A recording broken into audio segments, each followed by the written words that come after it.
Cost of capital. देखो, हर source से पैसा लिया जा सकता है। पैसा जो आपकी जैसे जरूरत हो तो आप घर से पैसा ले सकते हो, माता पिता से ले सकते हो, या फिर दोस्त से ले सकते हो, या बैंक से उधार ले सकते हो। तो हर किसी के अलग फायदे होंगे, हर किसी के अलग नुकसान होंगे। वैसे वैसे जो कंपनी है, जो एंटिटी है, जो बिजनेस कर रहा है, वो कहीं से भी पैसा ले सकता है। चाहे तो वो कंपनी से पैसा, सॉरी, जो शेयर होल्डर है उनसे पैसा ले ले, या जो कमाया हुआ है उनको ना बांट के उस पैसे को अपने पास रख ले, या फिर बैंक से लोन ले ले। कोई फाइनेंशियल इंस्टीट्यूशन जो है उससे किसी से भी लोन लिया जा सकता है, बैंक वगैरह से, या फिर पब्लिक से लोन लिया जा सकता है डिबेंचर के रूप में। तो हर जो सोर्स है उसकी कॉस्ट अलग है, और हर जो सोर्स है उसके फायदे और नुकसान जो वो अलग अलग है।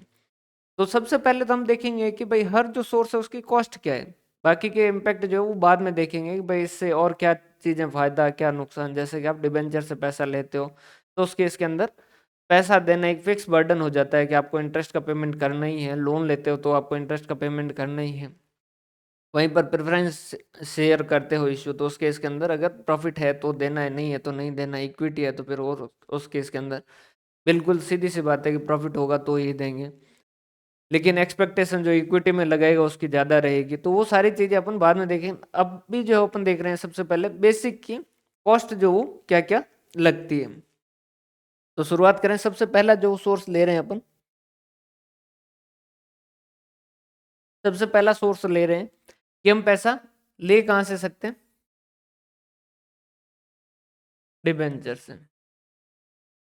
डिबेंचर क्या है, एक तरीके से देखो, आज के टाइम में देखोगे तो बहुत सारे तरीके जो पैसा लेने के लिए आते हैं। आगे अपन पढ़ेंगे सोर्स ऑफ कैपिटल के अंदर, पढ़ेंगे कि कहाँ कहाँ से पैसा लिया जा सकता है। हालांकि वहां से क्वेश्चन जो है वो आने के चांसेस कम है, लेकिन अपन एक बार उसको जरूर देख लेंगे क्योंकि क्वेश्चन आ सकते हैं, क्योंकि वो भी एक फाइनेंसिंग डिसीजन का हिस्सा है। तो डिबेंचर क्या है भाई, जैसे आप बैंक के अंदर पैसा जमा करो तो बैंक आपको ब्याज दे रही है 6%, और बैंक से आप पैसा लेने जाओ तो आपसे बैंक ब्याज दे रही है 18%। ये जो कोई बंदा है जिसके पास पैसा पड़ा है वो बैंक को अगर पैसा दे तो बैंक जो रिटर्न सिर्फ 6% दे रही है, और वहीं पर पैसा लेने जाए तो 15%, 18%, इस तरीके की ब्याज रेट जो वो चार्ज की जा रही है। तो कंपनी आई बीच में और कंपनी ने कहा कि एक काम करो, ये जो आपका पैसा है ना ये मुझे दे दो। इन्होंने कहा कि क्यों? उन्होंने कहा कि हम आपको क्या कर देंगे, 10% ब्याज दे देंगे। इस आदमी के लिए क्या है भाई, 6% से रिटर्न ज्यादा मिल गया। उसके बाद में कंपनी के हिसाब से देखें तो कंपनी को जो पैसा 15 या 18% में मिल रहा था वो क्या हो जाएगा, 10% पे मिलना शुरू हो जाएगा। क्लियर? डिबेंचर आप किस किस तरीके से कर सकते हो, तो अलग अलग तरीके से डिबेंचर जो वो इशू किए जा सकते हैं। जैसे समझिएगा, एक तो आपने डिबेंचर इशू किए बिल्कुल सिंपल से कि भाई,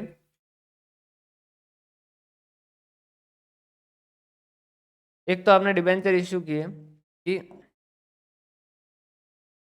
10% के डिबेंचर इशू है, ठीक है, 5 साल है, और रिडम्शन उनको रिडीम करेंगे या रिडम्शन करेंगे अपन वापस एट पार, और इश्यू भी कर रहे हैं एट पार। क्लियर है? और डिबेंचर की फेस वैल्यू जो है वो 100 रुपये। अगर अपन देखें तो क्या है, जब इश्यू करेंगे 0 ईयर में तो हमारे पास 100 रुपये आएंगे। क्लियर? रिडीमेबल इरेडीमेबल सारा देखेंगे, ठीक है। पहले साल क्या होगा, ब्याज देंगे, 10% है तो पहले साल 10 रुपये आपको ब्याज का देना है। दूसरे साल 10 रुपये ब्याज का देना है। तीसरे साल 10 रुपये ब्याज का देना है। चौथे साल 10 रुपये ब्याज का देना है। पांचवें साल, पांचवें साल 10 रुपये ब्याज का देना है, और 100 रुपये आपको जो फेस वैल्यू है उसको वापस रीपे करना है, मतलब कि रिडम्शन करना है। सिंपल सा तरीका ये, इस तरीके से अपन इश्यू कर सकते हैं। अगर आपको पता करना है कि भाई हमें इसके ऊपर कॉस्ट कितनी लगती है, तो सबसे सही तरीका तो क्या है कि हम आईआरआर कैलकुलेट कर दें, मतलब कि किस किससे जो है वो ये रेट, ये जो सारे आउटफ्लो है वो इनफ्लो के बराबर हो जाए। सबसे सही तरीका और सबसे एग्जैक्ट तरीका तो जो वो ये है। लेकिन आईआरआर कैलकुलेट करना हमेशा जो पॉसिबल नहीं होता, बड़ा मुश्किल हो जाता है। और जैसे 20 साल का है तो फिर आईआरआर कैलकुलेट करना वगैरह वगैरह पॉसिबल नहीं होता। इस वजह से हम यहाँ जो कॉस्ट ऑफ कैपिटल के जो भी फॉर्मूले पढ़ेंगे ना, वो एग्जैक्ट आंसर नहीं देते हैं, वो अप्रोक्सीमेट आंसर देते हैं। ये चीज समझिएगा। अगर एग्जैक्ट आपको आंसर चाहिए तो आईआरआर के हिसाब से और उस हिसाब से जो रेट कैलकुलेट कीजिए, तो वो आपको एग्जैक्ट बताएगा कि आपकी कॉस्ट कितनी लग रही है, जो आपको ब्याज जो है वो कितना लग रहा है, कॉस्ट जो वो कितनी लग रही है। लेकिन वो हमारे लिए पॉसिबल नहीं होता। इस वजह से हम क्या करते हैं, आईआरआर की जगह हम एक कुछ दूसरे फॉर्मूले जो है इस्तेमाल करते हैं, ताकि हमें अप्रोक्सीमेट रेट मिल जाए और कोई खास फर्क पड़ता भी नहीं। या फिर हमने मान लीजिए, एक तो ये तरीका था कि शेयर इश्यू करें, या फिर हमने क्या कहा, उनको कहा कि भाई हम जो वो आपको रेट जो वो 8% इंटरेस्ट देंगे, वही 5 साल, ठीक है। रिडम्सन एट 10% प्रीमियम करेंगे, और उसके बाद में इश्यू जो है वो फेस वैल्यू पे करेंगे, जो कि आपका है 100 रुपये।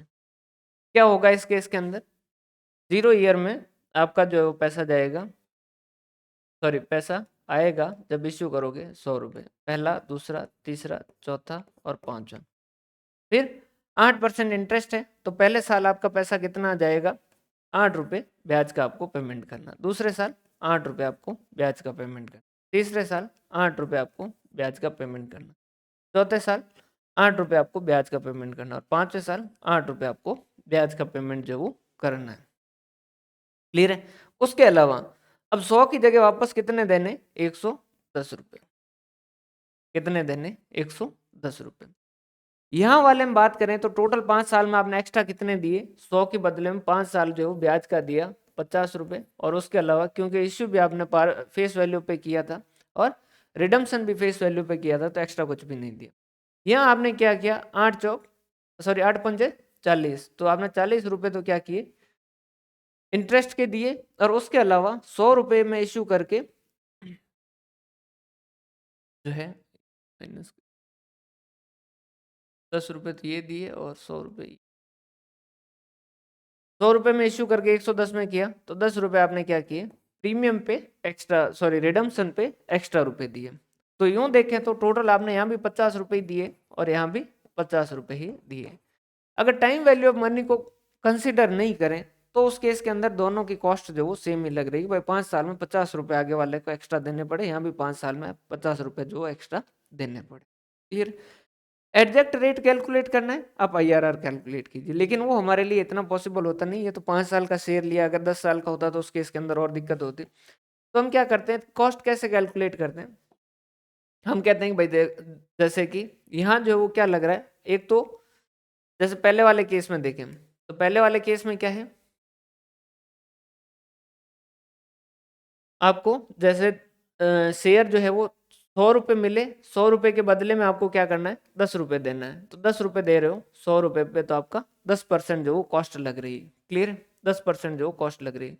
लेकिन ये जो इंटरेस्ट देते हो ना, डिबेंचर पे इंटरेस्ट, उसका क्या होता है, टैक्स में बेनिफिट मिलता है। जैसे कि आपका टैक्स रेट जो वो 30% है, तो टैक्स में इसको बेनिफिट कैसे मिलेगा, ये 10 रुपये का आपको क्या मिलेगा, खर्चा जो अलग होगा। खर्चा अलग होगा मतलब कि 10 रुपये से आपकी क्या हो जाएगी, इनकम जो कम हो जाएगी। तो इस 10 रुपये से इनकम कम हो जाएगी, तो इस 10 रुपये पे जैसे मान लीजिए टैक्स रेट जो सपोज आपकी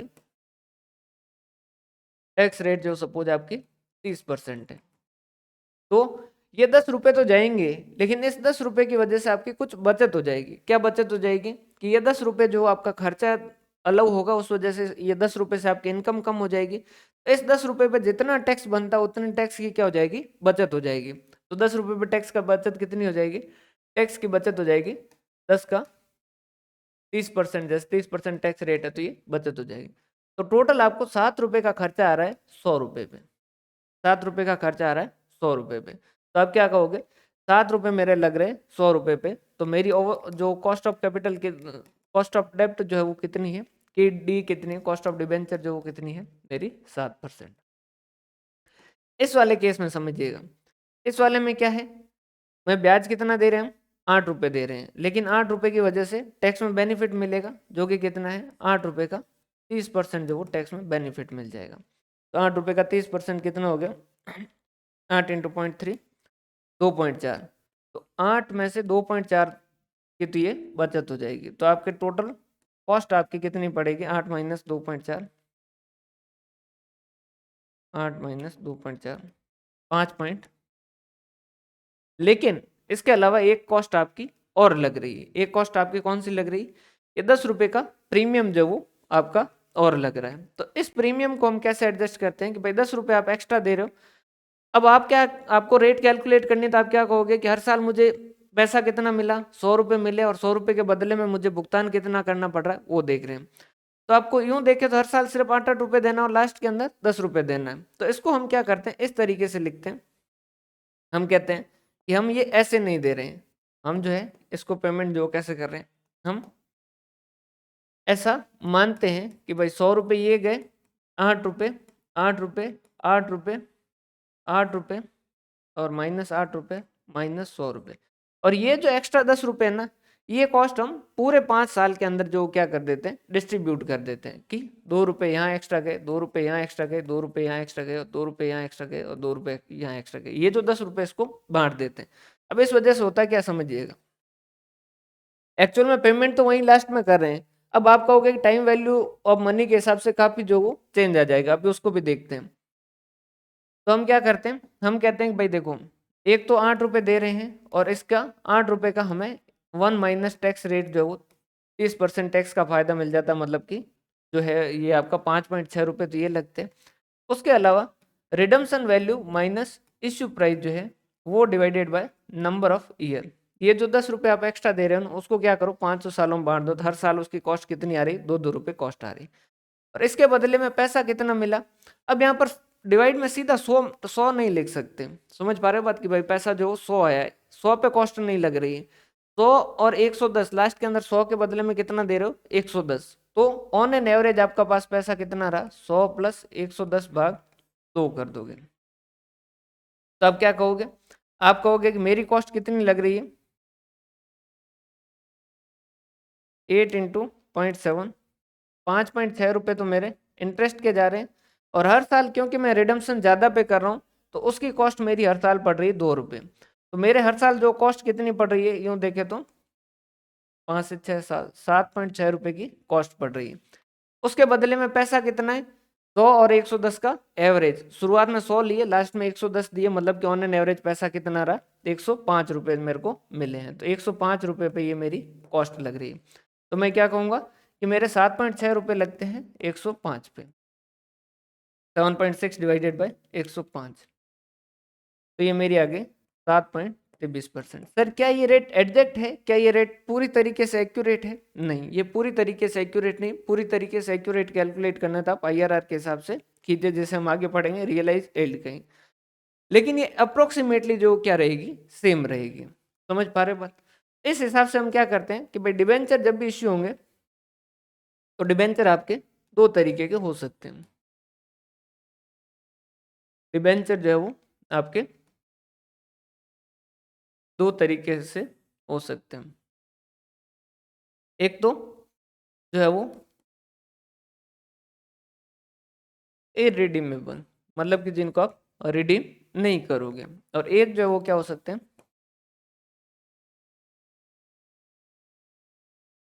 रिडीमेबल।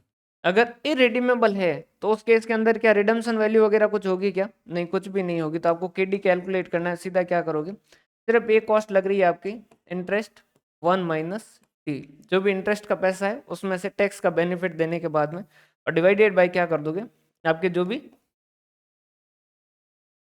इश्यू प्राइस है वो कर दोगे। मतलब कि इश्यू प्राइस कह सकते हो या नेट प्रोसीड कह सकते हो कि भाई आपको ये डिबेंचर देने पे आपको अल्टीमेटली पैसा कितना रिसीव हुआ।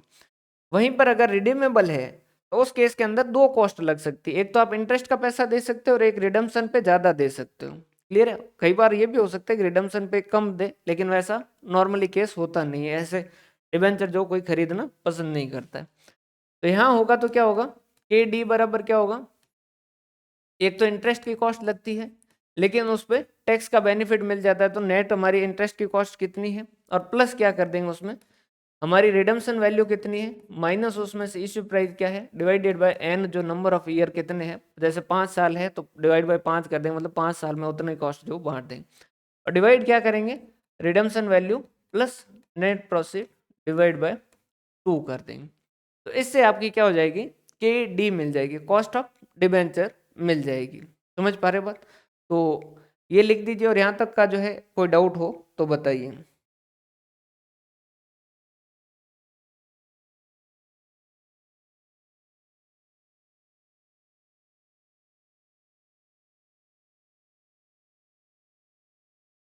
डिबेंचर की कॉस्ट कैलकुलेट करने में कोई डाउट हो तो बताइए। क्लियर है? अब यहीं पर अगर पैसा जो है वो प्रेफरेंस शेयर से इश्यू करें, क्लियर है, प्रेफरेंस शेयर से इश्यू करें, पहली बात आप खुद सोच के बताइए, अगर मैं पैसा प्रेफरेंस शेयर से इश्यू करूं या मैं डिबेंचर से इश्यू करूं, तो उस केस के अंदर मुझे कॉस्ट कहाँ ज़्यादा लगेगी, मतलब रेट ऑफ इंटरेस्ट जो है वो मेरी डिबेंचर में ज़्यादा होगी या प्रेफरेंस में ज़्यादा होगी, आप खुद अपने हिसाब से सोचिए।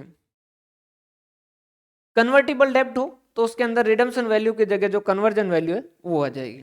समझ पा रहे हो बात भाई? जैसे उन्होंने कहा कि 5 साल बाद में जो वो ये इक्विटी शेयर में कन्वर्ट हो जाएंगे, हमने कहा ठीक है, एक इक्विटी शेयर कितने का, उन्होंने कहा कि 22 रुपए का, और उन्होंने कहा एक डिबेंचर के बदले में 5 इक्विटी शेयर देंगे, तो वो रिडम्पशन वैल्यू की जगह क्या हो जाएगी, उसकी कन्वर्जन वैल्यू आ जाएगी कि भाई कन्वर्ट होके इतना पैसा मिलेगा। समझ पा रहे हो बात भाई? 22 × 5 कर दोगे तो 110 रुपए के हमारे रिडम्पशन के मिलेंगे, प्रेफरेंस शेयर। समझ पा रहे हो बात? रीजन क्या है, क्योंकि मैं अगर मेरे हिसाब से इन्वेस्टर के हिसाब से देखूं तो डिबेंचर जो वो कम रिस्की है, उससे प्रेफरेंस शेयर जो वो ज्यादा रिस्की है। रीजन क्या है कि जब पेमेंट होगा, कंपनी मान लीजिए लिक्विडेशन में चली जाए, तो सबसे पहले पेमेंट किसका होगा, डिबेंचर का होगा, तो डिबेंचर जो उनकी क्या होगी, रेट कम होगी, क्योंकि उनकी रिस्क जो कम है, तो रिस्क कम है तो रिटर्न कम है। प्रेफरेंस शेयर वाले क्या है, प्रेफरेंस शेयर वाले रिस्क लेना चाहते हैं लेकिन इक्विटी जितना नहीं लेना चाहते, और डिबेंचर जितना रिटर्न नहीं चाहते, तो उसके बीच का जो जुगाड़ है वो क्या है, प्रेफरेंस शेयर।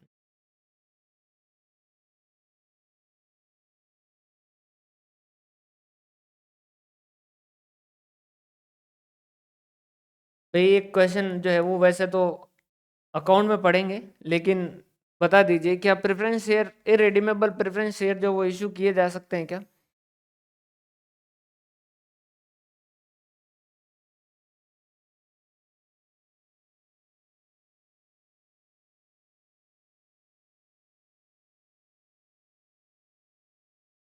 क्या इरेडीमेबल प्रेफरेंस शेयर जो वो इशू किए जा सकते हैं क्या?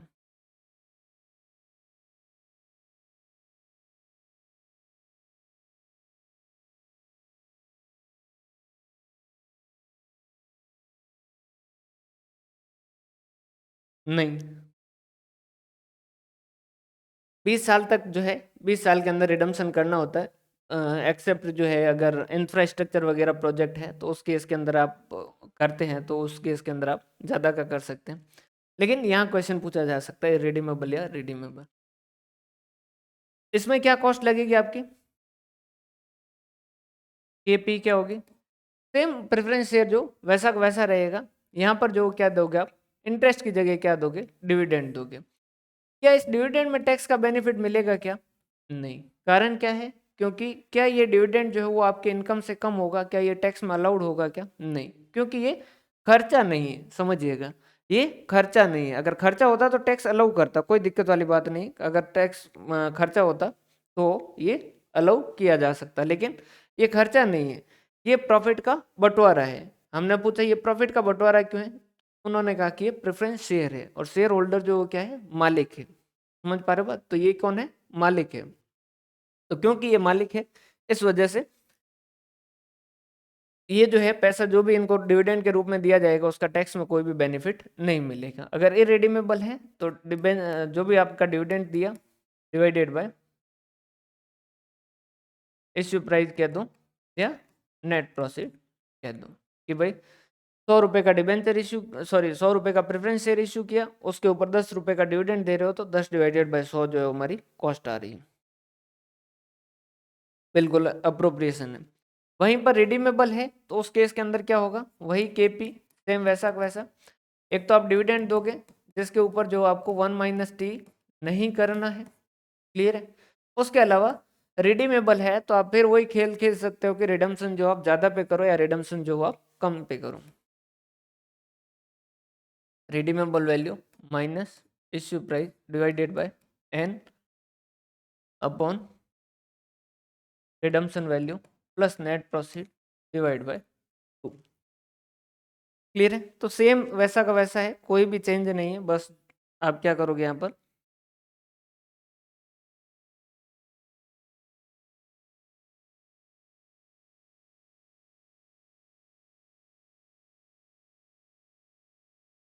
नेट प्रोसीड या इश्यू प्राइस।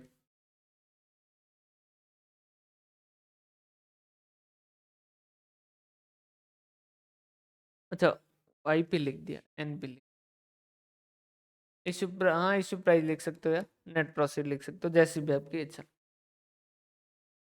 क्लियर है। ये दोनों तो बहुत ही सिंपल से हैं, इन दोनों के अंदर जो कोई भी डाउट जो है नहीं होंगे। क्लियर है। यहाँ से आगे बढ़े।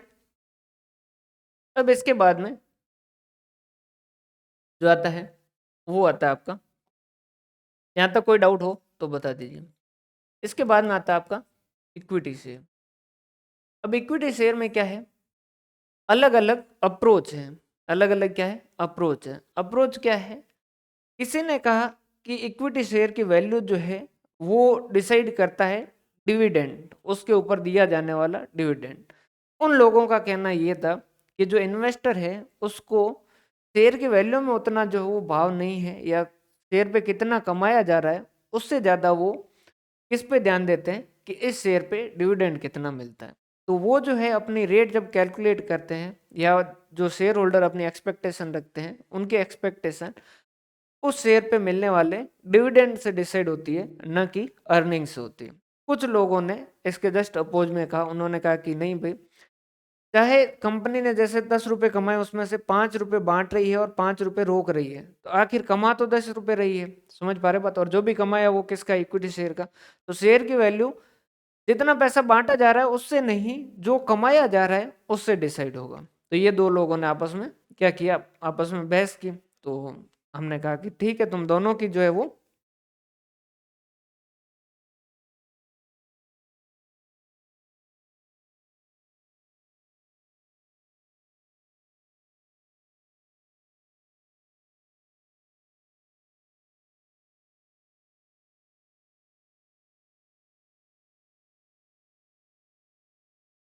एक सेकंड, डिविडेंड पे टैक्स कैसे, नहीं वो काटा है मैंने, ताकि आपको याद रहे कि भाई 1 - t जो है वो काटना है, ये नहीं करना है।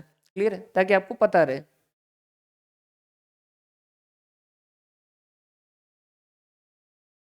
समझ पा रहे हो बात भाई। जो डिविडेंड डिबेंचर का जो फॉर्मूला है ना, वो सेम टू सेम फॉर्मूला है।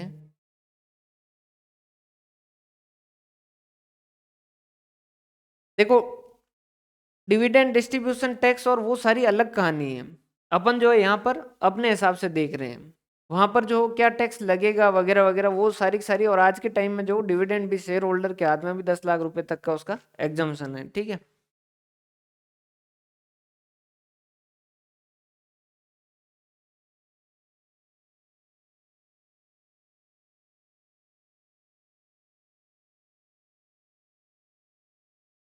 क्लियर है भाई यहाँ तक का।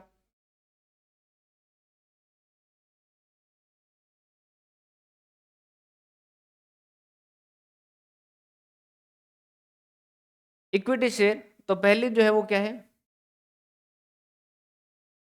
Dividend price approach. Dividend price approach ये क्या कहते हैं, डिविडेंड प्राइस अप्रोच ये कहता है कि शेयर की वैल्यू जो वो क्या होती है, डिविडेंड से डिसाइड होती है। हमने कहा ठीक है। अब हमने कहा कि हमें जो है वो क्या करनी है, कि ई कैलकुलेट करनी है, कॉस्ट ऑफ इक्विटी कैलकुलेट करनी है, कि हम जो इक्विटी इश्यू की है उसकी कॉस्ट क्या आ रही है। तो उन्होंने कहा कि आपने टाइम वैल्यू ऑफ मनी के अंदर एक चीज पढ़ी होगी। हमने कहा कौन सी, तो उन्होंने कहा कि एक परपेचुटी पढ़ी होगी। हमने कहा उसका नाम क्यों ले रहे हो परपेचुटी का। उन्होंने कहा कि परपेचुटी का मतलब क्या है, कि अगर कोई अमाउंट है वो आप लगातार देते रह रहे हो, तो उस केस के अंदर उसकी प्रेजेंट वैल्यू जो वो कैलकुलेट कर सकते हैं। और वो कैसे कैलकुलेट कर सकते हैं, आप इंस्टॉलमेंट जो है उसकी जो भी इंस्टॉलमेंट है डिवाइडेड बाय आप कैसे कैलकुलेट कर सकते हो, इंटरेस्ट रेट माइनस जो है वो ग्रोथ रेट, अगर उसमें ग्रोथ है तो। हमने कहा ठीक है, लेकिन परपेचुइटी का क्या कॉन्सेप्ट यहाँ पर, तो उन्होंने कहा इक्विटी शेयर जो क्या है, किस हिसाब से, क्या वो रिडीमेबल है क्या? हमने कहा नहीं, वो क्या है, इरिडीमेबल है। मतलब कि जब कंपनी बंद होगी तो उसी केस के अंदर उनका पेमेंट करेंगे। आपका कोई बिजनेस बंद करने का प्लान है? हमने कहा नहीं, हम तो गोइंग कंसर्न मान के जो अकाउंटिंग करते हैं, हम तो कहते हैं कि हमारा बिजनेस तो सतत चलता रहेगा। तो उन्होंने कहा कि क्योंकि बिजनेस सतत चलता रहेगा तो आप डिविडेंड भी सतत कांस्टेंट जो वो देते रहोगे। हमने कहा ठीक है। तो उन्होंने कहा कि अगर आप डिविडेंड देते रहोगे तो उन सारे डिविडेंड की जो प्रेजेंट वैल्यू आप कैलकुलेट कर दो तो वो आपकी क्या बनेगी, शेयर की आज की वैल्यू बनेगी। आप टोटल जो भी जीवन भर में जितने डिविडेंड दोगे उन सब की आप प्रेजेंट वैल्यू कैलकुलेट कर दो तो उस शेयर की जो क्या बन जाएगी, प्रेजेंट वैल्यू बन जाएगी, मतलब कि आज की उसकी वैल्यू बन जाएगी। हमने कहा अच्छा कैसे? तो उन्होंने कहा देखो, शेयर की वैल्यू कैलकुलेट करनी है आपको, तो ये जो शेयर की वैल्यू है P0, वो वैसे वैसे यहाँ पर जो वैल्यू कैसे कैलकुलेट करते हो, इंस्टॉलमेंट, इंस्टॉलमेंट की जगह यहाँ पर जो किसके हिसाब से होगा, डिविडेंड के हिसाब से। डिविडेंड डिवाइडेड बाय रेट जो है क्या होगी, इंटरेस्ट रेट की जगह यहाँ पर क्या हो जाएगी, कॉस्ट ऑफ इक्विटी, इक्विटी पे कितनी कॉस्ट, और आपके डिविडेंड के अंदर कोई ग्रोथ है तो वो ग्रोथ रेट है तो वो लेस कर दीजिए। ये करने से आपकी क्या हो जाएगी, प्रेजेंट वैल्यू आ जाएगी। हमने कहा कि हमें तो के ई कैलकुलेट करना है। उन्होंने कहा कोई बात नहीं, के ई कैलकुलेट कर दो, ये लो के ई माइनस जी को इधर ले आओ तो आपका क्या हो जाएगा, डिविडेंड अपॉन P0 हो जाएगा। हमने कहा ठीक है, हमें तो सिर्फ के ई कैलकुलेट करना। उन्होंने कहा ये लो के ई इधर रख लो, डिविडेंड डिवाइडेड बाय P0, ये माइनस का इधर जाते से क्या हो जाएगा, प्लस का हो जाएगा। तो इस तरीके से आपकी क्या हो जाएगी, आपकी के ई जो है वो कैलकुलेट हो जाएगी। समझिएगा, परपेचुटी का जो फॉर्मूला था इंस्टॉलमेंट, ठीक है, और इंस्टॉलमेंट भी कौन सी लेते हैं अपन, फर्स्ट ईयर के एंड पे। तो इस वजह से इस डिविडेंड को भी क्या लिखते हैं, डिविडेंड 1, या फिर इस फॉर्मूले को शॉर्ट में जब भी लिखते हैं तो हम क्या लिखते हैं, K E is equal to D1 upon P0 plus ji.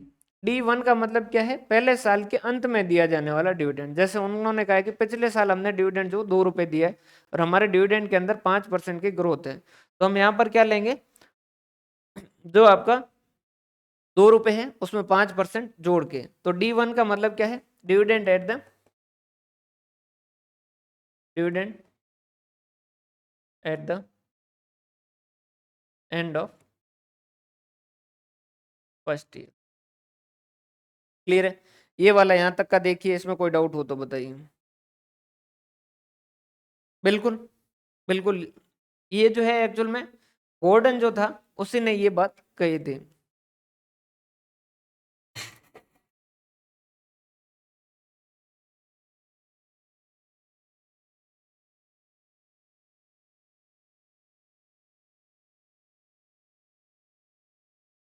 Clear है भाई, ये फॉर्मूला आपको समझ आया क्या?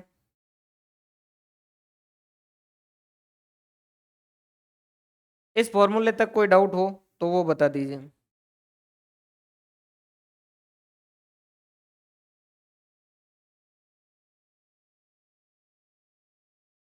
आगे बढ़े।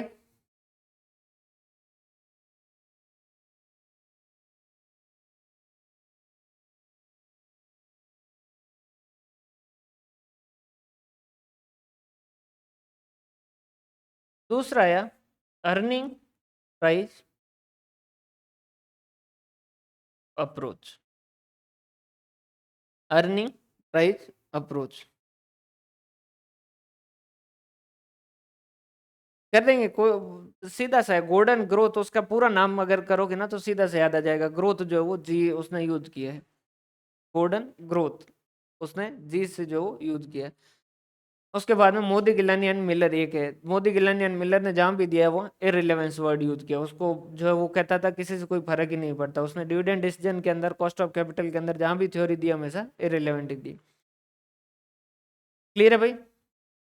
अर्निंग प्राइस वाले ने क्या कहा, अर्निंग प्राइस वाले ने कहा कि आज जो शेयर की वैल्यू है वो शेयर की वैल्यू सिर्फ डिविडेंड डिसाइड नहीं करेगा, उसकी जगह अर्निंग जो डिसाइड करेगा। अगर शेयर पे आप 10 रुपए कमा रहे हो और उसमें 6 बांट रहे हो तो 6 रुपए के हिसाब से जो शेयर की वैल्यू नहीं है, ₹6 के बजाय ₹10 से कीजिए। उन्होंने कहा कि ₹6 में आप बांट रहे हो, ₹4 आप रोक रहे हो, अल्टीमेटली ये जो है वो ₹10 आप उस शेयर पे क्या कर रहे हो, रिटर्न दे रहे हो।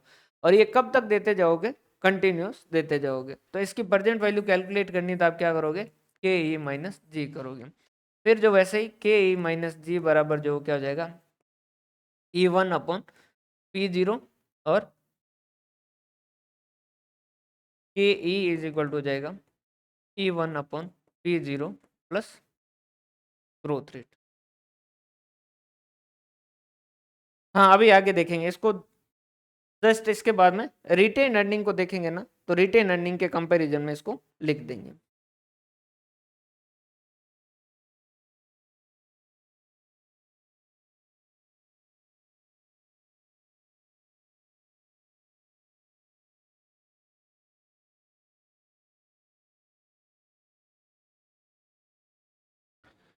क्लियर है यहां तक का?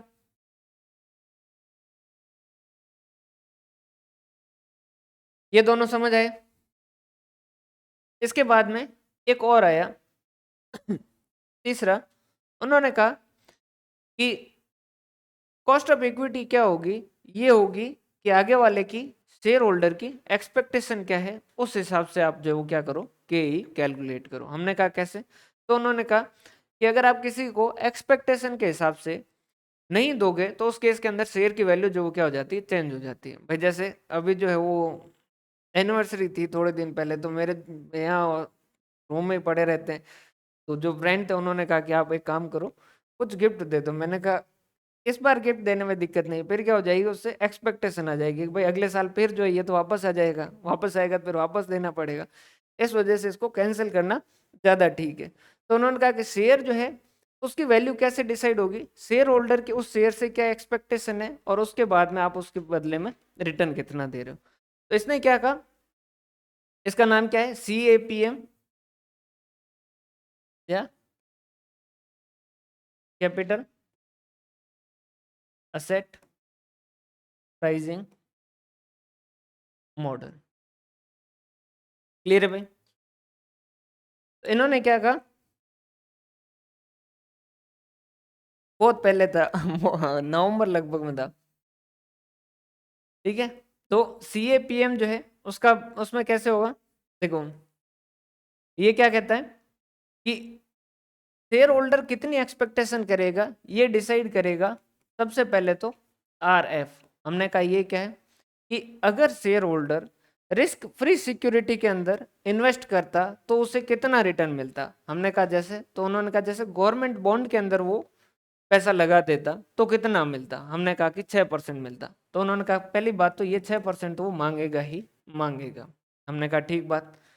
और उसके अलावा वहां रिस्क नहीं थी, अब यहाँ पर ये क्या कर रहा है, रिस्क ले रहा है।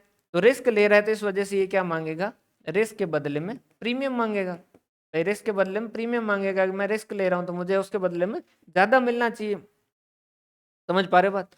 तो उस केस के अंदर वो क्या करेगा कि कितना मांगेगा, तो हमने कहा कि RM माइनस RF, कि भाई वहां पर जाने के बजाय, इसके जाने के बजाय अगर वो मार्केट में जाता तो कितना मिलता। उन्होंने कहा मार्केट में जाता जैसे जो मान लीजिए 15% मिलता, ठीक है।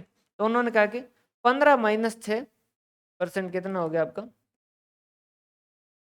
9%। अगर जो है वो ये बंदा ये पैसा रिस्क फ्री की जगह मार्केट के अंदर लगाता तो इसे 9% जो वो एक्स्ट्रा पैसा मिलता, 9% एक्स्ट्रा जो वो ब्याज मिलता। हमने कहा ठीक है। तो उन्होंने कहा कि ये भी वो मांगेगा।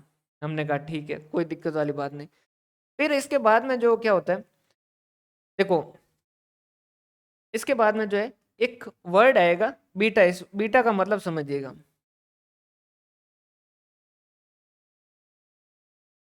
ये बीटा क्या है, ये बीटा क्या है, ये रिलेशन बताता है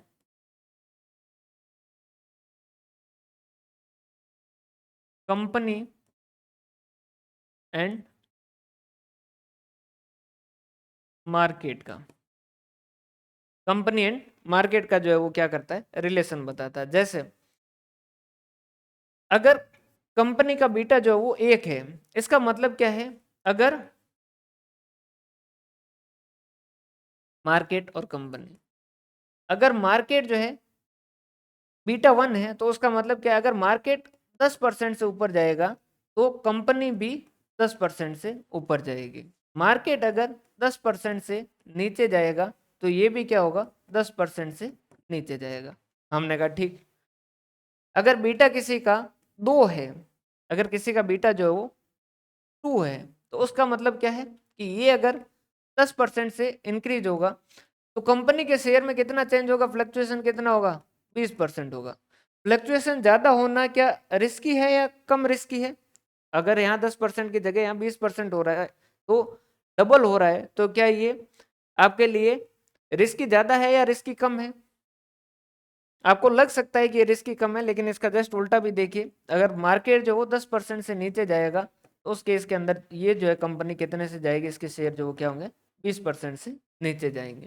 तो ये क्या करेगा, बीटा जो है वो बताता है मार्केट के अगेंस्ट में कंपनी जो है उसका रिलेशन कैसा है। अगर जैसे बीटा आपका -1 है तो उस केस के अंदर मतलब क्या है, 10% ये इंक्रीज होगा तो ये 10% क्या होगा, डिक्रीज होगा। अगर वो 10%, अगर माइनस में मतलब ऑपोजिट डायरेक्शन लेगा, वो 10% से ऊपर जाएगा तो ये 10% से नीचे जाएगा। तो उन्होंने कहा कि भाई मार्केट में जाता तो मार्केट के कारण ये इतना प्रीमियम मांगता, ठीक है, लेकिन इस, हाँ रिस्की है, अगर ज्यादा है तो रिस्की है। अब अगर मार्केट में जाता है इसके इसके बजाय तो उसे 15% मिलता, लेकिन ये मार्केट की बजाय आप कहाँ पे आया है भाई, मार्केट का मतलब क्या करता, कम निफ्टी वगैरह में उनमें इन्वेस्ट करता, लेकिन वहां ना करके ये आप में इन्वेस्ट कर रहा है। तो आपका मार्केट के साथ क्या रिलेशन है वो बता रहा है बीटा। तो उन्होंने कहा कि बीटा से मल्टीप्लाई करो, जैसे आपका जो एक्स्ट्रा 9% मांग रहा है, अगर आपका बीटा 1 है तो वो 9% ही मांगेगा। अगर बीटा 2 है तो मतलब कि आप ज्यादा रिस्क है, तो 9% की जगह वो कितना मांगेगा रिस्क प्रीमियम, 18% मांगेगा। अगर आपका बीटा 3 है तो 9% की जगह ये कितना मांगेगा, 9 या 27% एक्स्ट्रा मांगेगा। ठीक है, आपका बीटा जो कम है तो आपका रिस्क जो कम है उस केस के अंदर। तो इस हिसाब से इसने क्या कहा कि इस तरीके से आप क्या करो, रेट जो है वो डिसाइड करो। क्लियर है? यहाँ तक कोई डाउट हो तो बता दीजिए।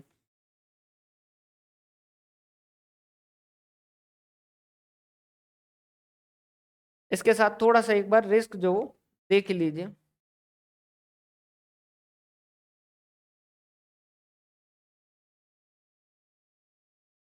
रिस्क जो है उसको हम मेनली 2 कैटेगरी में बांटते हैं।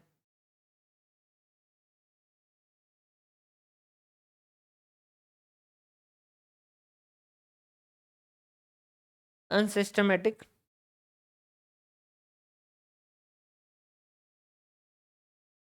और सिस्टमेटिक। अनसिस्टमेटिक रिस्क कैसे कहते हैं, जो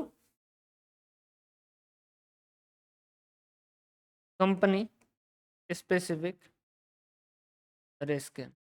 और सिस्टमेटिक किसे कहते हैं, जो मार्केट स्पेसिफिक रिस्क है। अगर अनसिस्टमेटिक रिस्क है जैसे कि पर्टिकुलर इस कंपनी या, हाँ डाइवर्सिफाइबल या अनडाइवर्सिफाइबल भी इसे कह सकते हैं। देखो अगर अनसिस्टमेटिक है इसका मतलब क्या है कि ये इस कंपनी से रिलेटेड है, मतलब कि जैसे अगर कोचिंग इंस्टीट्यूट है तो कोचिंग इंस्टीट्यूट से रिलेटेड रिस्क है, तो आप क्या करो, पैसा कहीं और भी इन्वेस्ट कर दो, ताकि इस इंडस्ट्री में अगर कमी आएगी तो वो इंडस्ट्री आपको क्या कर देगी, रिकवर कर देगी। तो उसके इसको हम कैसे कवर कर सकते हैं, इसको हम क्या कर सकते हैं, कम कर सकते हैं, कम कर सकते हैं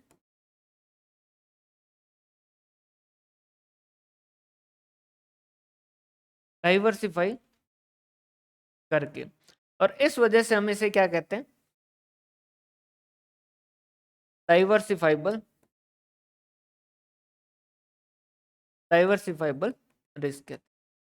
वो रिस्क जो है वो किससे है, पूरे मार्केट से रिलेटेड है। तो आप चाहे कहीं पे भी जाओ, जैसे मार्केट से रिलेटेड रिस्क कौन सी होगी, जैसे कोरोना, कोरोना आया तो सारी इंडस्ट्रियां जो बंद हो गई, एक हेल्थ सेक्टर को छोड़ के बाकी सारे ही लगभग बंद हो गए। तो ये क्या है, इसे हम डाइवर्सिफाई नहीं कर सकते, इसे हम डाइवर्सिफाई नहीं कर सकते हैं। इसे डाइवर्सिफाई करके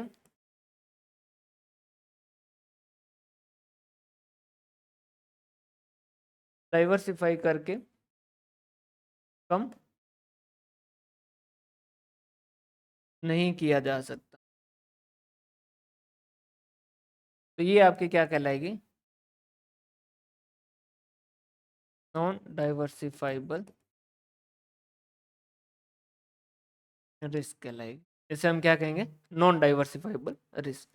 साथ में ये भी लिख दीजिए कि इसे जो है वो बीटा से मेजर करते हैं। क्लियर है? और ये जो है सीएपीएम में से यूज करते हैं। क्या यहाँ तक की बातें आपके क्लियर है क्या?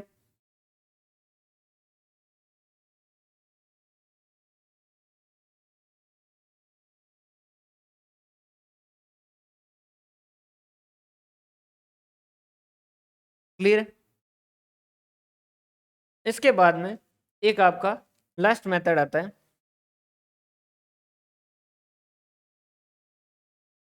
जिसे कहते हैं रियलाइज्ड यील्ड मेथड। अगर आपको एडजस्ट रेट कैलकुलेट करनी है तो फ्यूचर में जितने भी डिविडेंड हैं उनकी वो रेट कैलकुलेट कर दीजिए, जिससे उसकी आज की वैल्यू जो है वो निकल जाए, प्रेजेंट वैल्यू जो निकल जाए। तो इसे हम क्या कहते हैं? इसको ज़्यादा पढ़ा नहीं जाता। रीजन क्या है? क्योंकि कैलकुलेट करना पॉसिबल नहीं है। अब डिबेंचर दो आजीवन चलते रहेंगे तो उनकी प्रेजेंट वैल्यू कैलकुलेट करना पॉसिबल नहीं होता है। इस वजह से हम इसे क्या कहते हैं? IRR मेथड जैसा कैलकुलेट करो। मतलब कि क्या करो? वो रेट कैलकुलेट करो जिससे present value of cash outflow जो present value of cash inflow के बराबर हो जाए। लेकिन आउटफ्लो जो यहाँ बहुत लंबे टाइम तक चलते हैं, इस वजह से ये रियलाइज रेट जो काम नहीं आता। जबकि सबसे एग्जैक्ट आंसर कौन सा देगा? यही वाला देगा। इसे डिविडेंड यील्ड या रियलाइज यील्ड या किसी भी तरीके से कहा जा सकता है। समझ पा रहे हो बात? अब यहाँ पर जो क्या हो सकता है, अब ये जो है ये मैं इनको एक साथ में लिख देता हूँ।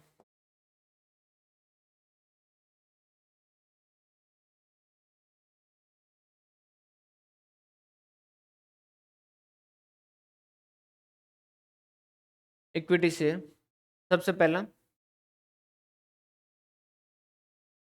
Dividend pricing approach,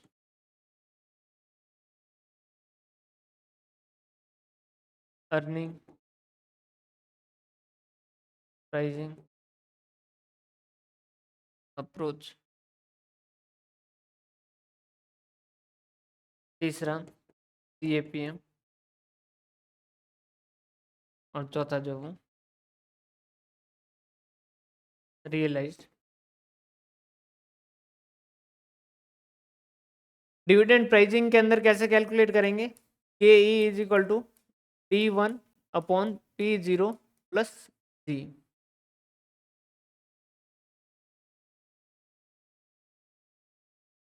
KE is equal to E1/P0 plus KE is equal to RF plus beta RM minus RF। और ये जो है वो क्या है? IRR। हमने कहा एक सोर्स और है पैसा जनरेट करने का। अभी बात करते हैं उसका। एक सोर्स और है पैसा जनरेट करने का, जैसे हम जो क्या कहते हैं रियलाइज सॉरी रिटेन अर्निंग, जो पैसा कमाया उसे हम क्या कर दें? रोक के रख दें। इसे हम क्या कहते हैं? Retain earning. इसकी रेट कैसे कैलकुलेट करेंगे? इसकी कॉस्ट कैसे कैलकुलेट करेंगे? तो कुछ भी नहीं, ये तो इक्विटी शेयर होल्डर का ही पैसा है तो उसके जैसा का जैसा ही होगा। लेकिन यहाँ एक चेंज कब आ जाता है? अगर आप शेयर नए इश्यू करते हैं तो उस केस के अंदर आपको ये पूरा पैसा मिलता नहीं, इसमें से कुछ पैसा जो फ्लोटेशन कॉस्ट कट जाती है। फ्लोटेशन कॉस्ट क्या हो जाती है? कट जाती है। भाई जितना आपने पैसा इश्यू करते वक्त जैसे 100 रुपए में शेयर इश्यू किया, लेकिन उसमें 2 रुपए का खर्चा आ गया, तो आपके पास पैसे कितने मिलेंगे? 98। तो आपकी जो कॉस्ट लग रही है वो कितने पे लग रही है? 98 पे लग रही है। तो अगर फ्लोटेशन कॉस्ट दे रखी है तो वो फ्लोटेशन कॉस्ट क्या हो जाएगी? P0 में से लेस हो जाएगी। तो नया शेयर है, नए शेयर इश्यू करेंगे तो उसमें से क्या हो जाएगा? P0 में से F जो है वो लेस हो जाएगा। जबकि रिटेन अर्निंग के अंदर फ्लोटेशन कॉस्ट होगी नहीं, क्योंकि उसको इश्यू करना नहीं है। तो यहाँ पर जो क्या होगा, यहाँ सीधा जो KR जो वो क्या रहेगा? P1/P0 प्लस जी। यहाँ जो है वो क्या रहेगा? KR=P1/P0 प्लस जी। यहाँ जो है वो कोई चेंज नहीं है, RF plus beta RM minus RF। ठीक है, और ये तो जो है वो IRR के जैसा ही है। क्लियर है भाई यहाँ तक?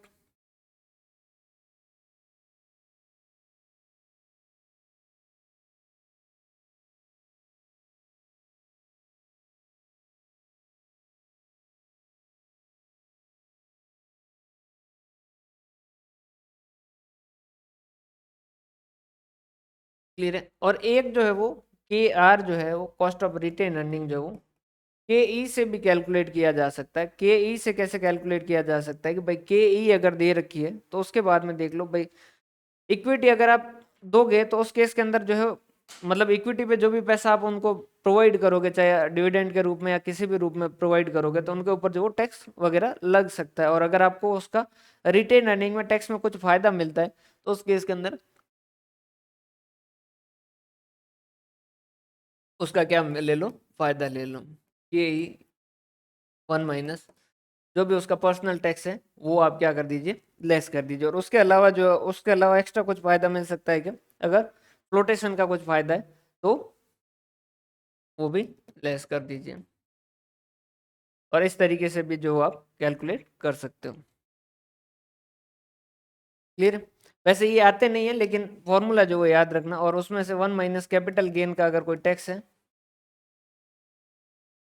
तो उससे डिवाइड कर दीजिएगा। वैसे ये यूज होते नहीं है, लेकिन फिर भी समझिएगा ये कहना क्या चाह रहा है कि जैसे इक्विटी पे कुछ देते हो, अगर जैसे डिविडेंड वगैरह देते हो, और उसके जब इन्वेस्टर को मिलता है और उस पे उसका कुछ टैक्स लगता है, तो उस केस के अंदर हम क्या करेंगे? रिटेन अर्निंग क्या हो जाएगी? उस प्रोपोर्शनेटली कम हो जाएगी। हमने कहा ठीक। फ्लोटेशन कॉस्ट का अगर फायदा मिल रहा है तो वो हमारे उससे क्या हो जाएगा? कॉस्ट हमारी क्या हो जाएगी? उतनी कम हो जाएगी।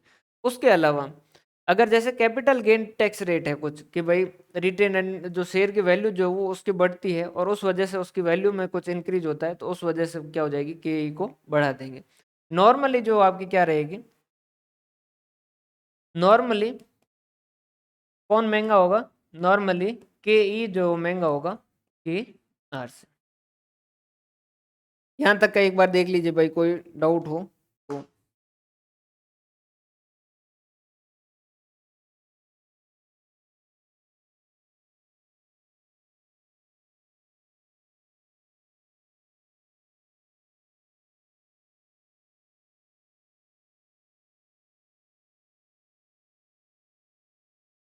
क्लियर है यहाँ तक? इसके बाद में आपका आता है हमने कहा हमने अलग अलग सोर्स से जो रेट कैलकुलेट कर ली, कोई डाउट वाली बात नहीं। हम सोर्स अलग, डेब्ट के हमने अलग कर ली, प्रेफरेंस शेयर के अलग कर दी, इक्विटी शेयर के अलग कर दी, रिटेन अर्निंग के अलग कर दी।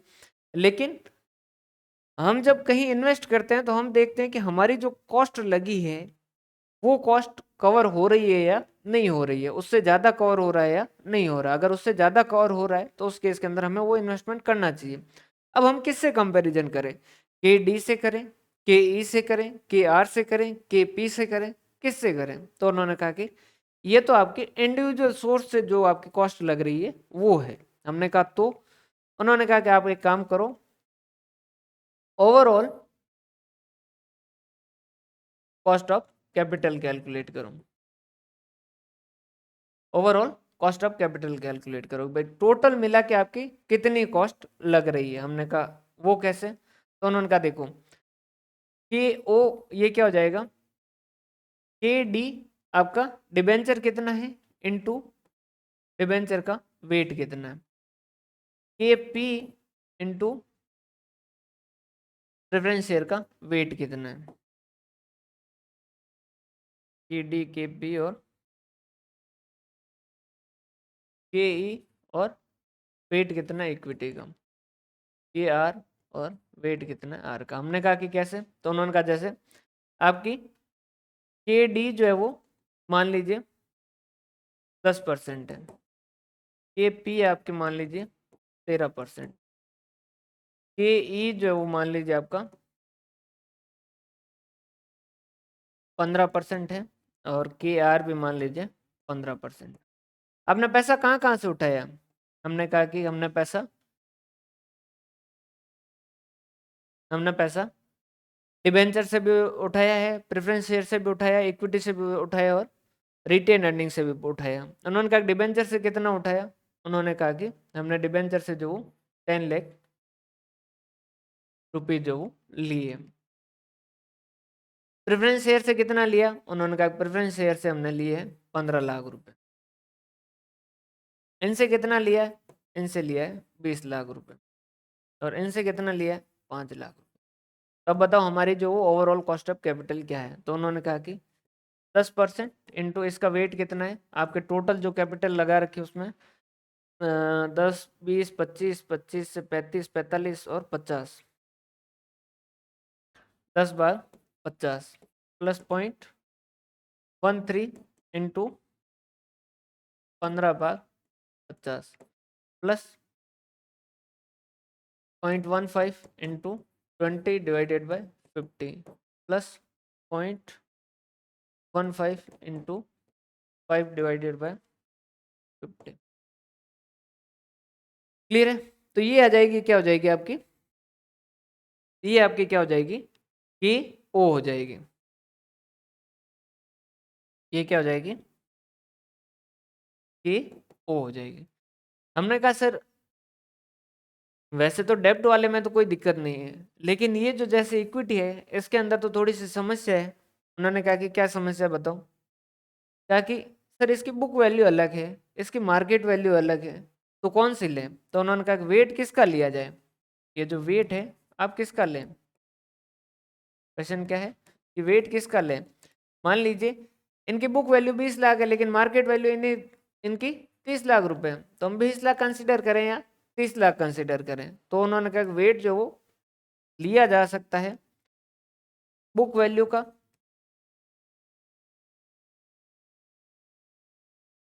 मार्केट वैल्यू का, या फिर आप मार्जिनल जो है वो भी वेट ले सकते हैं। हमने कहा ये मार्जिनल वेट क्या है, तो उन्होंने कहा कि मार्जिनल वेट का मतलब क्या है, कंपनी के डिजायर्ड कैपिटल मिक्स का वेट। मतलब कंपनी मान लीजिए चाहती थी कि हम जो पैसा उठाएं उसमें से 20% जो केडी से उठाएं, और 20% इससे उठाएं, और 30% और 30% इनसे उठाएं, तो वो वेट भी लिया जा सकता है। अगर वो वेट लेके आप के ओ कैलकुलेट करते हो तो वो क्या कहलाएगा, मार्जिनल वेट से निकाला गया के ओ, weighted average cost of capital. या फिर मार्केट वैल्यू लेके कैलकुलेट किया है तो मार्केट वैल्यू के हिसाब से निकाली गई weighted average cost of capital, और या बुक वैल्यू के हिसाब से ले सकते हो। सर कौन सा लेना ज्यादा बेहतर है, सबका अपना अपना ओपिनियन है। नॉर्मली लोग मार्केट वैल्यू जो ज्यादा प्रेफर करते हैं। समझ आई बात यहाँ तक, कि कोई डाउट हो तो बता दीजिए।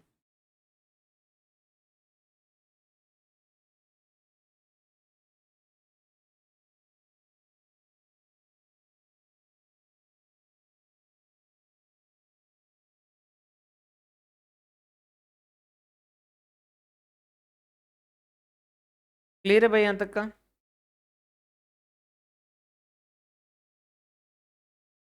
अब हमने कहा कि ये सब जो कर रहे हैं अल्टीमेटली जो वो हमारा काम क्या है कि कैपिटल स्ट्रक्चर डिसाइड करें। भाई हमने पता चल गया कि भाई के डी हमारी ये है, डिबेंचर से पैसा उठाएं। मार्जिनल वेट देखो कुछ भी नहीं, मार्जिनल वेट का मतलब क्या है, कि कंपनी के डिजायर्ड कैपिटल मिक्स का वेट। कंपनी चाहती है कि भाई 20% हम डिबेंचर से ले, 30% जो हम प्रेफरेंस से ले और 50% इक्विटी से ले। तो ये जो कंपनी का डिजायर्ड मिक्स है उसी का वेट के हिसाब से अगर आप के ओ कैलकुलेट कर दे तो उसे हम क्या कहते हैं, मार्जिनल वेट। कंपनी की जो डिजायर्ड, उसकी जो इच्छा है, जो मिक्स रखने की इच्छा है, उसका वेट देके अगर आप के ओ कैलकुलेट करते हो तो उसे क्या कहते हैं हम, मार्जिनल वेट से कैलकुलेट की गई के ओ। क्लियर है भाई?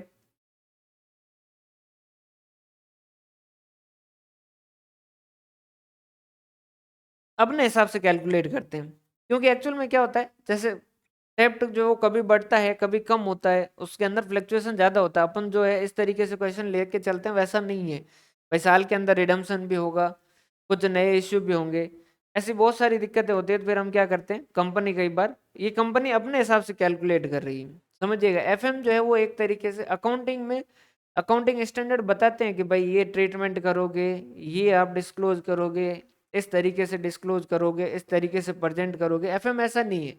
एफएम है आप सही लोगे तो आपकी कैलकुलेशन सही होगी, कैलकुलेशन सही होगी तो आप मुनाफा कमाओगे। गलत कैलकुलेट करोगे, करो, हमें कोई मतलब नहीं भाई। जैसे ऑडिट होती है तो ऑडिट के अंदर हम्म नहीं, ट्रू एंड फेयर व्यू की ये बात ही नहीं करता ना एफएम। देखो, जैसे ऑडिट के अंदर आप एक वर्ड सुनते हैं कि auditor is a watchman not a dog, या इस तरीके का कुछ वर्ड जो वो इस्तेमाल करते हैं कि भाई ऑडिटर जो है वो क्या करता है। जैसे समझिए ये पेन है, ये पेन 2,000 रुपए की है और आगे वाले ने इसी पेन को 50,000 में खरीदा है। अब मैं यहाँ ऑडिट करने गया तो मुझे ये नहीं, उसको ये जस्टिफाई नहीं करना है कि पाँच ये 50,000 में खरीद लिया, ये तो बेवकूफ़ है, ये तो 2,000 में मिल सकती है। ऐसा नहीं करना है। सिर्फ ये गवर्नमेंट ऑडिट के अंदर ही ऐसा आता है। मेरे को सिर्फ ये देखना है, पेन आई, हाँ आई, 50,000 में खरीदा ना खरीदा, 50,000 गए, हाँ गए, बस ओके, मेरी तरफ से कोई दिक्कत नहीं। तो ऑडिटर जो वो चेक करता है। ये मैनेजमेंट खुद के हिसाब से जो सतर्क रहेगा, क्योंकि यहाँ मैनेजमेंट की कैलकुलेशन अच्छी रहेगी भाई। मैनेजमेंट अल्टीमेटली क्या है, वो यही देखेगा अगर उसकी ये कैलकुलेशन अच्छी होगी तो उस केस में उसका डिसीजन जो वो सही होगा, अगर ये कैलकुलेशन उसकी खराब होगी तो उस केस के अंदर उसका डिसीजन जो वो खराब होगा भाई। यही ये जैसे क्लासेज है, अब अलग अलग क्लासेज लेने के बाद में किस लाइव देखना डिसीजन अलग है, किसी का रिकॉर्डेड जो है वो देखना अलग डिसीजन है। उस डिसीजन पे जो हम कोई भी क्वेश्चन नहीं कर सकते। कंपनी के केस के अंदर जो ऐसा नहीं कर सकते कि भाई ये आपने इतने में क्यों खरीदा या इतने में क्यों बेचा, हमें उससे मतलब नहीं है।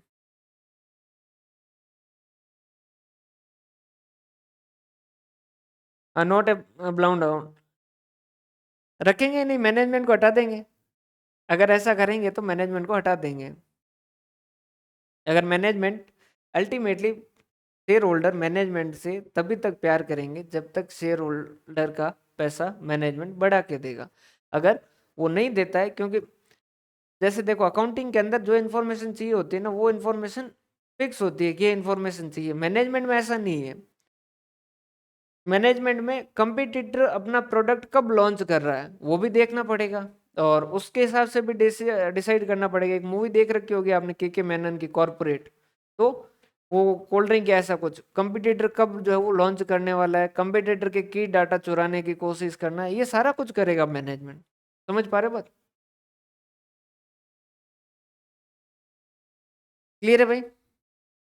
तो यहाँ हमने कैलकुलेट कर लिया, के ओ वगैरह कैलकुलेट कर लिया, लेकिन अब जो है वो क्वेश्चन क्या आ रहा है, क्वेश्चन ये आ रहा है कि भाई आगे वाले ने पूछा या मैनेजमेंट अब जानना चाहता है कि पैसा कहाँ से रेज करें। डिबेंचर से रेज करें, प्रेफरेंस शेयर से रेज करें, इक्विटी शेयर से रेज करें, किससे रेज करें। तो नॉर्मली हम यहाँ पर कैपिटल स्ट्रक्चर के अंदर जो क्या करेंगे, जो भी आपके लॉन्ग टर्म बोरोविंग है, यहाँ पर अब क्या करेंगे। अब क्वेश्चन क्या आ रहा है कि पैसा कहाँ से रेज किया जाए, कहाँ से रेज करें। अब इनकी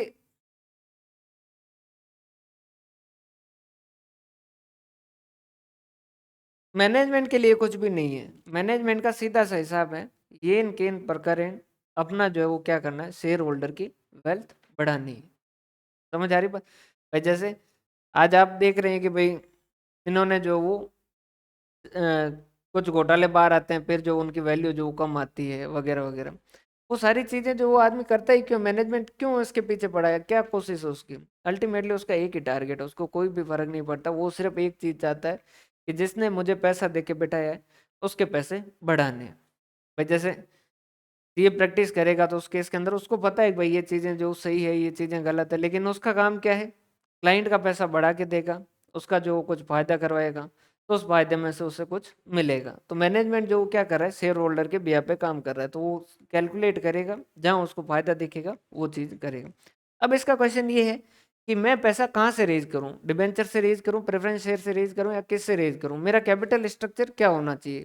कैपिटल स्ट्रक्चर मतलब मेरा जो लॉन्ग टर्म सोर्स है फाइनेंस का वो कहाँ से मिलना चाहिए।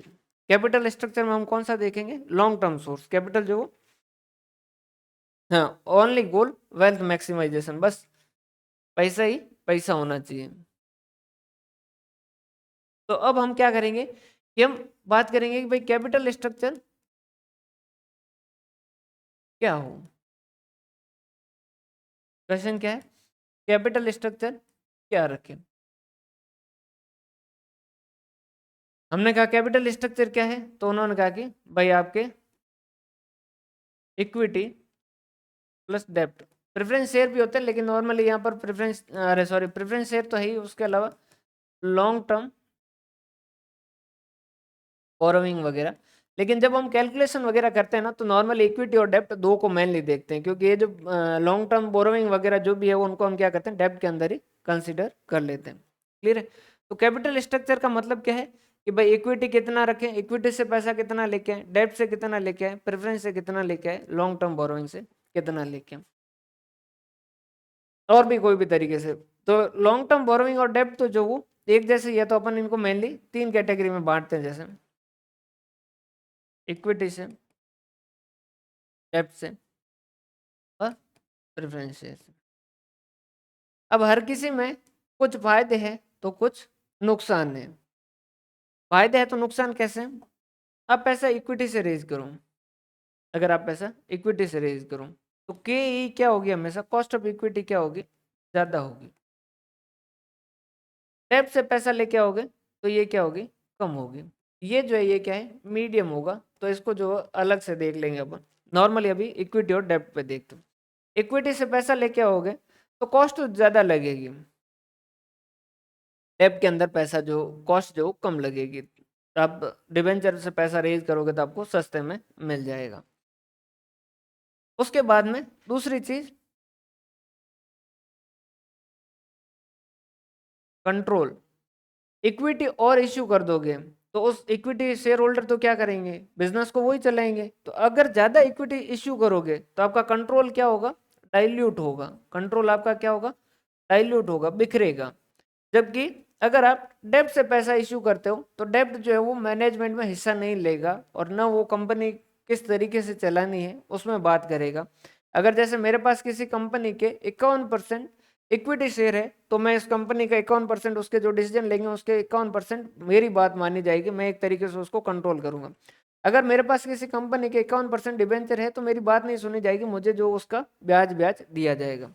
तो क्या यहाँ पर कंट्रोल डाइल्यूट होगा क्या? नहीं, यहाँ कंट्रोल डाइल्यूट नहीं होगा, यहाँ होगा और यहाँ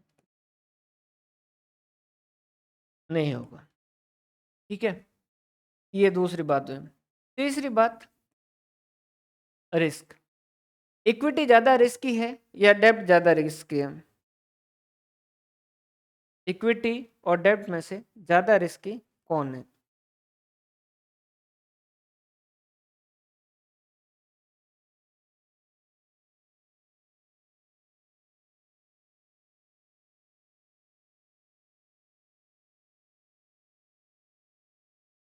इक्विटी इक्विटी इक्विटी नहीं, डेब्ट। क्यों सर, इक्विटी क्यों नहीं? डिबेंचर से आपने पैसा लिया है ना, तो आपको ब्याज देना ही देना है, और अगर ब्याज नहीं दिया ना तो वो लेके कहाँ जाएंगे, आपको घसीटेंगे सीधा कोर्ट में और कंपनी को करवाएंगे बंद। इक्विटी से पैसा लिया है, कमाया तो दे दीजिएगा, नहीं कमाया तो मत दीजिएगा। कमाया लेकिन डिबेंचर होल्डर तक का ही दिया तो उस केस के अंदर वहीं तक बात खत्म हो जाएगी, इक्विटी को नहीं दोगे चलेगा। लेकिन अगर इनसे पैसा ले लिया डिबेंचर से तो आपको पैसा देना ही देना है। तो रिस्क दोनों में से ज्यादा कौन होगा? रिस्क जो वो डेप्ट ज्यादा होगा, रिस्क जो वो ये ज्यादा रिस्की है, ये कम रिस्की। समझ पा रहे बात? कारण कारण ये है कि अगर कमाया तो दीजिए, नहीं कमाया तो मत दीजिए। ये कह रहे हैं कि चाहे कमाओ चाहे मत कमाओ, चाहे जो करो, हमारा जो ब्याज बनता है ना वो दो। नहीं दोगे जाएंगे कोर्ट में, करवाएंगे तुम्हारा बिजनेस बंद। तो फाइनेंशियल, अगर आपने फाइनेंशियल, इसे हम कहते हैं फाइनेंशियल जो डेप्ट, फाइनेंशियल डेप्ट लिया है और उसके ऊपर जो इंटरेस्ट है वो आपको पैसा देना है। अगर नहीं दिया तो ये आपको इंसॉल्वेंसी के कगार पर पहुंचा देगा, आपकी बिजनेस को लिक्विडेट करवा सकता है। इस वजह से ये क्या हो जाएगा? ज्यादा रिस्की हो जाएगा।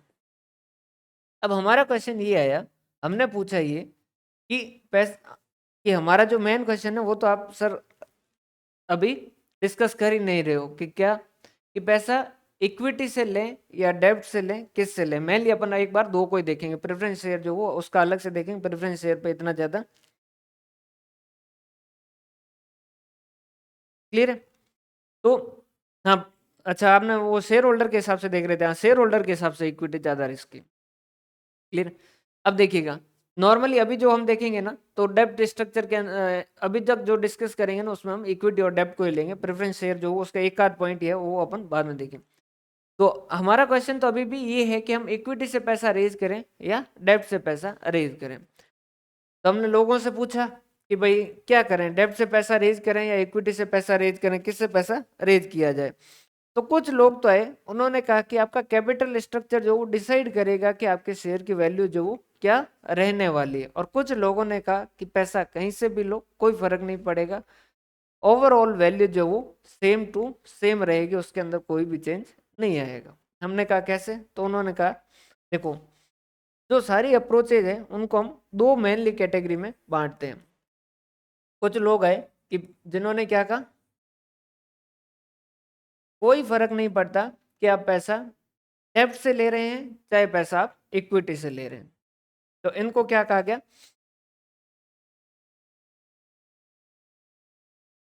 इनको कहा क्या कहा गया? इररिलेवेंस थ्योरी।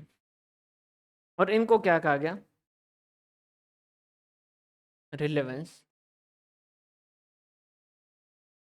इसमें नाम में कंफ्यूजन हो जाओगे, इस वजह से शुरू से थोड़ा सा ध्यान से समझिएगा। देखो, रिलेवेंस थ्योरी जो है उसमें दो चीजें हैं, दो अप्रोच है मेन, नेट इनकम अप्रोच और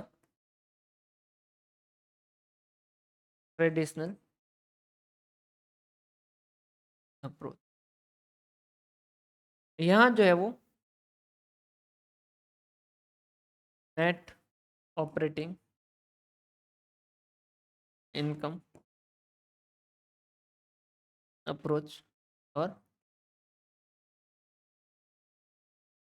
मोदी गिलानी मिलर अप्रोच। और तो और इसने दो अप्रोच दी, एक तो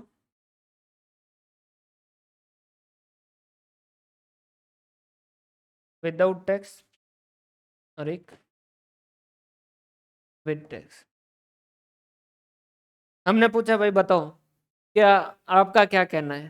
तो जैसे चार लोग क्लास के अंदर बैठे थे तो दो लोगों ने कहा कि सर बहुत फर्क पड़ता है, आप डेब्ट से या इक्विटी से कहाँ से पैसा रेज करते हो उसके हिसाब से फर्म की वैल्यू जो वो चेंज होती है, उसके हिसाब से फर्म की वैल्यू जो इंक्रीज या डिक्रीज होती है। तो ये बहुत महत्वपूर्ण निर्णय है कि आपका कैपिटल स्ट्रक्चर क्या रखते हैं।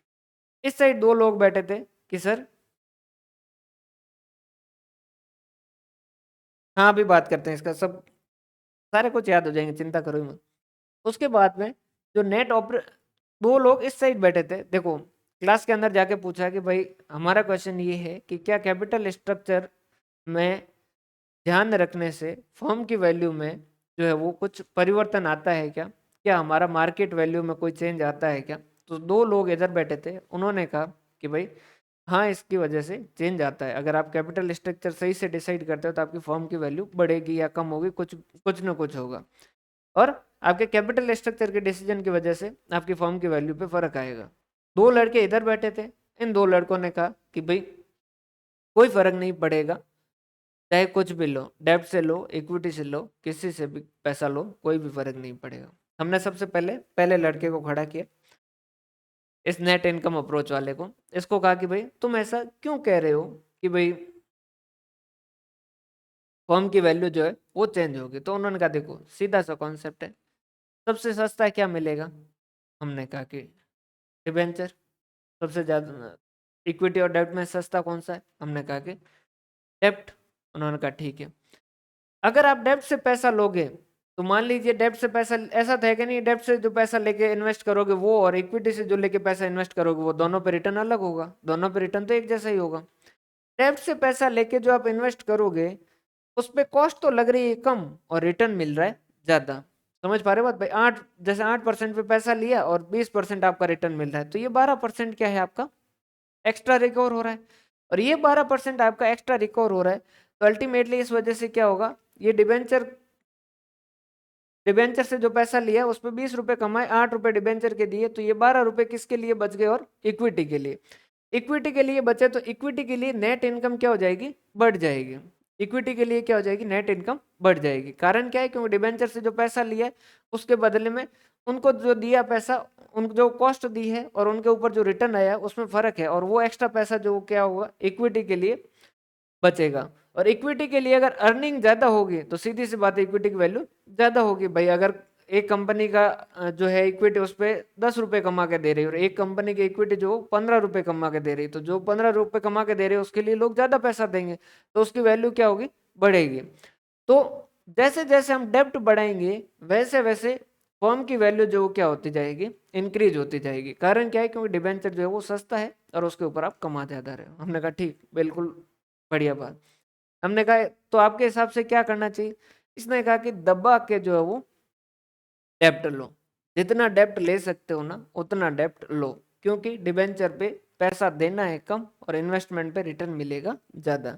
ये एक तरीके से चारवाक की थ्योरी, अगर किसी ने दर्शन शास्त्र में पढ़ा हो तो चारवाक ने कहा था कि उधार लो, घी पियो और मजे करो। वैसा है कि भाई डिबेंचर से जितना पैसा उठा सकते हो उतना पैसा उठाओ, आपकी वैल्यू जो बढ़ने वाली ही है। इस दूसरे वाले से पूछा कि भाई तुम्हारा क्या कहना है। उसने कहा कि मैं नेट इनकम अप्रोच का समर्थन करता हूँ। उसने कहा वो तो ठीक है, लेकिन तुम्हारी अप्रोच अगर सिर्फ समर्थन ही है तो तुम इसके साथ ही खड़े हो जाओ, तुम्हारी नई अप्रोच क्या। उन्होंने कहा कि नेट इनकम का समर्थन करता हूँ लेकिन कुछ हद तक, कुछ बातों में मैं इससे सहमत नहीं हूँ। और हमने पूछा कि बताइए भाई तुम्हारी क्या बात है। तो उन्होंने कहा कि डिबेंचर से पैसा लेंगे तो कॉस्ट कम लगेगी, रिटर्न ज्यादा मिलेगा, इस वजह से बचत होगी, और उस बचत से अर्निंग इक्विटी शेयर होल्डर की ज्यादा होगी, और ultimately earning equity share holder की ज्यादा होगी तो फर्म की वैल्यू बढ़ेगी। लेकिन अगर आप डेब्ट बढ़ाओगे तो एक लिमिट तक बढ़ाओगे तब तक तो कोई दिक्कत नहीं है, लेकिन एक लिमिट से भी ज्यादा अगर डेब्ट जो है वो बढ़ा दिया तो उस केस के अंदर डिबेंचर जो क्या हो जाएंगे, रिस्की हो जाएंगे। रिस्की हो जाएंगे तो वो क्या करेंगे, पैसा ज्यादा मांगेंगे। हमने कहा कि रिस्की कैसे हो जाएंगे, तो उन्होंने कहा देखो इक्विटी जो है वो क्या है, एक तरीके से ढाल है, किसका, इन डिबेंचर होल्डर का और लोन वालों का। हमने कहा कैसे, कि जैसे कोई भी लोन होगा, सॉरी कोई भी लॉस होगा तो सबसे पहले नुकसान किसको बढ़ना पड़ेगा, इक्विटी शेयर होल्डर को। भाई अगर नहीं कमाया तो इक्विटी शेयर होल्डर को नहीं देंगे। अगर ये इक्विटी शेयर होल्डर है तो अगर प्रॉफिट नहीं हुआ तो इक्विटी शेयर होल्डर का पैसा नहीं दिया जाएगा और डिबेंचर का दे दिया जाएगा।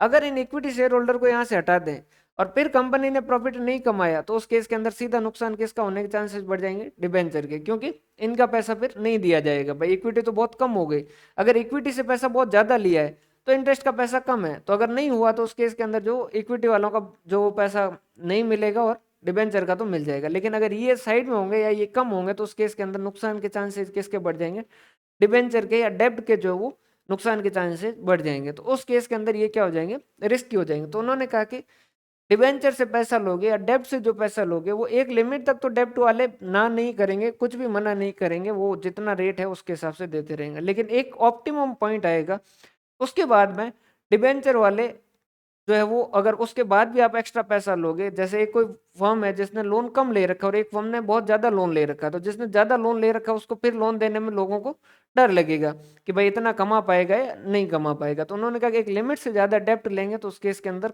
KD जो वो धीरे धीरे इंक्रीज होना शुरू हो जाएगी।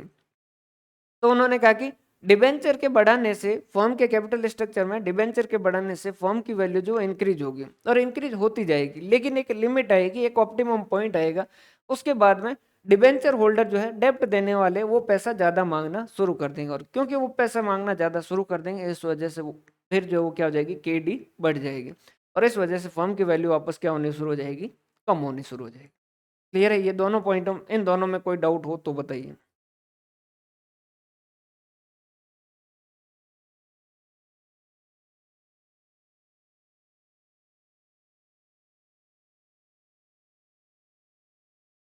इन दोनों में कोई डाउट हो तो बताइए भाई। क्लियर है? क्लियर है भाई यहाँ तक? अब इसके बाद में हमने पूछा कि भाई तुम जो हो, तुम दोनों, ये तुम्हारा क्या कहना है? इन्होंने कहा कि कोई फर्क नहीं पड़ता, कुछ भी लो, डेब्ट से लो, इक्विटी से लो, सारे नाटक है, यूं ही ये माहौल बना रहे हैं, ऐसा कुछ नहीं होने वाला है, चाहे डेब्ट से लो चाहे इक्विटी से लो। हमने पूछा नेट ऑपरेटिंग इनकम तू बता, उन्होंने कहा माहौल बना रहे हैं ये दोनों, ऐसा कुछ भी नहीं, अगर डेब्ट वाले जो कम मांगेंगे तो इक्विटी वाले ज़्यादा मांगना शुरू कर देंगे, तो अल्टीमेटली वो आपस में ऑफसेट हो जाएगा। फर्म की वैल्यू जो वो नेट ऑपरेटिंग इनकम जो होगी, नेट ऑपरेटिंग इनकम मतलब EBIT, नेट ऑपरेटिंग इनकम का मतलब क्या, ऑपरेटिंग इनकम किसे कहते हैं, EBIT। उन्होंने कहा कि EBIT डिवाइडेड बाय KO करके फर्म की वैल्यू जो वो डिसाइड हो जाएगी। अब इसमें से डिबेंचर का जितना होगा उतना डिबेंचर का, बाकी का जो वो इक्विटी का रहेगा। तो हमने क्या कहा, इसने क्या कहा कि फर्म की वैल्यू जो है वो इस बात पे फर्क नहीं पड़ेगा कि डेप्ट जो है वो कितना और इक्विटी जो है वो कितना है।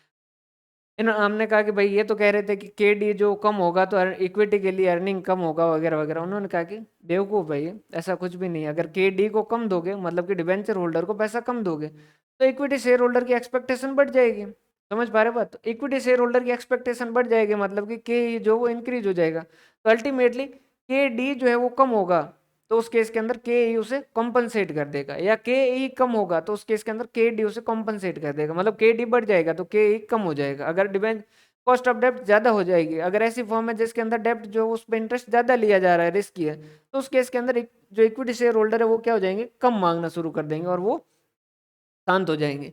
अगर KD जो कम है मतलब कि कंपनी रिस्की कम है और उन्हें पैसा कम ब्याज पे मिल रहा है, तो ऐसी कंपनी पे इक्विटी शेयर होल्डर की एक्सपेक्टेशन जो है वो क्या हो जाएगी, बढ़ जाएगी। तो उन्होंने कहा कि फर्म की वैल्यू जो है वो नेट ऑपरेटिंग इनकम से ही जो वो एडजस्ट हो जाएगी और वहीं से जो इसकी वैल्यू कैलकुलेट हो जाएगी।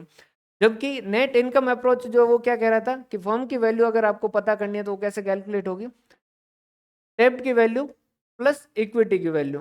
डेब्ट की वैल्यू कैसे कैलकुलेट करोगे, डेब्ट की वैल्यू तो वैसे उसकी बुक वैल्यू होती है, तो डेब्ट की value plus earning available for equity share holder या जैसे नेट इनकम जैसे कहते हैं, डिवाइडेड बाय KE से होगी। और ये दोनों मिलके क्या बनेंगी, फर्म की वैल्यू बनेगी। ये दोनों मिलके क्या बनेगी, फर्म की वैल्यू बनेगी। जबकि इसने जस्ट उल्टा कह दिया, इसने क्या कहा, फर्म की वैल्यू जो वो EBIT से ही डिसाइड हो जाएगी, earning before interest and tax दोनों के लिए, इक्विटी शेयर होल्डर के लिए और डिबेंचर के लिए टोटल पैसा कितना बचा उसके हिसाब से जो क्या हो जाएगी, फर्म की वैल्यू जो डिसाइड हो जाएगी। फर्म की वैल्यू यही डिसाइड हो जाएगी। अब इस फर्म की वैल्यू के हिसाब से हमने कहा इक्विटी की वैल्यू क्या होगी, तो उन्होंने कहा कि यहाँ पर इक्विटी की वैल्यू, यहाँ इक्विटी की वैल्यू कैलकुलेट करना है आपको, इक्विटी की वैल्यू कैलकुलेट करना है, तो उस केस के अंदर आप क्या कर दो, फर्म की जो वैल्यू है उसमें से क्या कर दो, लेस कर दो डेब्ट की वैल्यू। बाकी जो बचेगा, बाकी जो बचेगा वो क्या हो जाएगी, इक्विटी की वैल्यू। तो उन्होंने कहा कि फर्म की वैल्यू पहले ही डिसाइड हो जाएगी। फर्म की value net operating income, business जो है वो नेट ऑपरेटिंग इनकम मतलब कि ऑपरेट करके, बिजनेस करके, sales minus variable cost, contribution minus fix cost करने से कितना पैसा जो वो कमा रहा है, जो उसका ऑपरेटिंग इनकम है, उससे फर्म की वैल्यू डिसाइड होगी। अब इसमें से अगर डेब्ट की वैल्यू कम होगी तो इक्विटी की ज़्यादा हो जाएगी, और इक्विटी की वैल्यू ज़्यादा हो सॉरी डेब्ट की वैल्यू ज़्यादा होगी तो इक्विटी की कम हो जाएगी। तो ये दोनों आपस में घर में एडजस्ट करेंगे, समझ पा रहे बात। बाकी ओवरऑल फर्म की वैल्यू जो वो ईबीआईटी से ही डिसाइड हो जाएगी। जबकि ये क्या कह रहे थे, ये कह रहे थे कि अगर हमें वैल्यू कैलकुलेट करनी है तो डेब्ट की वैल्यू और इक्विटी की वैल्यू अलग, दोनों की कैलकुलेट करो और दोनों का टोटल करो तो वो मार्केट में वैल्यू बन जाएगी, मतलब कि टोटल हमारी वैल्यू बन जाएगी। तो यहाँ पर जो वो क्या करते थे हम, डेब्ट प्लस इक्विटी, और इक्विटी की वैल्यू कैसे कैलकुलेट करते थे, earning available for equity share holder divided by के। तो आपको अब कंफ्यूजन नहीं होना चाहिए कि इसका नाम नेट इनकम क्यों है और इसका नाम नेट ऑपरेटिंग इनकम क्यों है। इसका नाम नेट ऑपरेटिंग इनकम इस वजह से क्योंकि ये कहता है कि फर्म की वैल्यू नेट ऑपरेटिंग इनकम से ही कैलकुलेट हो जाएगी, उसमें से डेब्ट का हटाने के बाद बाकी की जो वैल्यू बचेगी वो इक्विटी की बचेगी।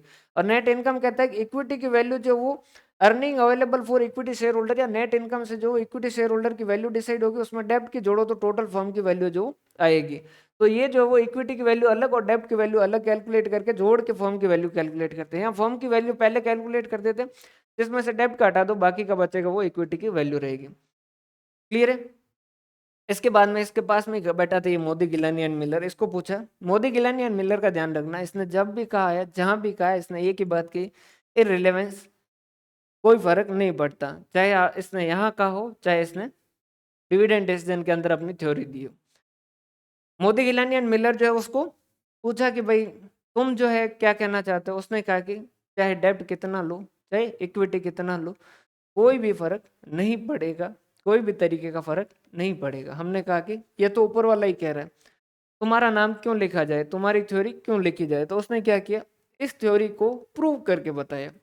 इस थ्योरी को, ये जो कह रहा था कि कोई भी फर्क नहीं पड़ेगा, उसको क्या किया, आर्बिट्रेज के प्रोसेस से, आर्बिट्रेज के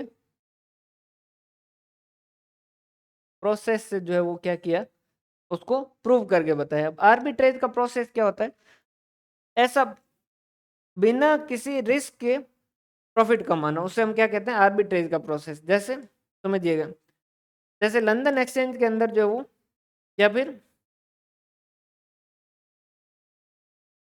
सॉरी जैसे यूएसए के अंदर जो रेट चल रही है $1 इज इक्वल टू ₹80। क्लियर है। यहीं पर हम जो है वो एक पाउंड के बदले में रेट कन्वर्ट करवा के, फिर जो वो एक पाउंड के बदले में रुपीज करके, फिर जो वो सॉरी पाउंड के बदले में डॉलर करके, फिर डॉलर के बदले में जो वो रुपीज में कन्वर्ट करवाएं, तो ये जो है ये रेट बनती है, मान लीजिए अल्टीमेटली इस तरीके से क्रॉस करने से रेट बनती है जो आपकी $1 इज इक्वल टू मान लीजिए ₹82। तो उसी मार्केट के अंदर एक जगह ये ₹80 में और एक जगह ये ₹82 में, तो आप यहाँ से 80 में खरीद के 82 में बेच दीजिए। या फिर ये अलग स्टॉक एक्सचेंज में एक जगह ₹80 में मिल रहा है डॉलर, एक जो ₹80 मिल रहा है और एक जगह डॉलर जो वो ₹82 मिल रहा है, दो स्टॉक एक्सचेंज।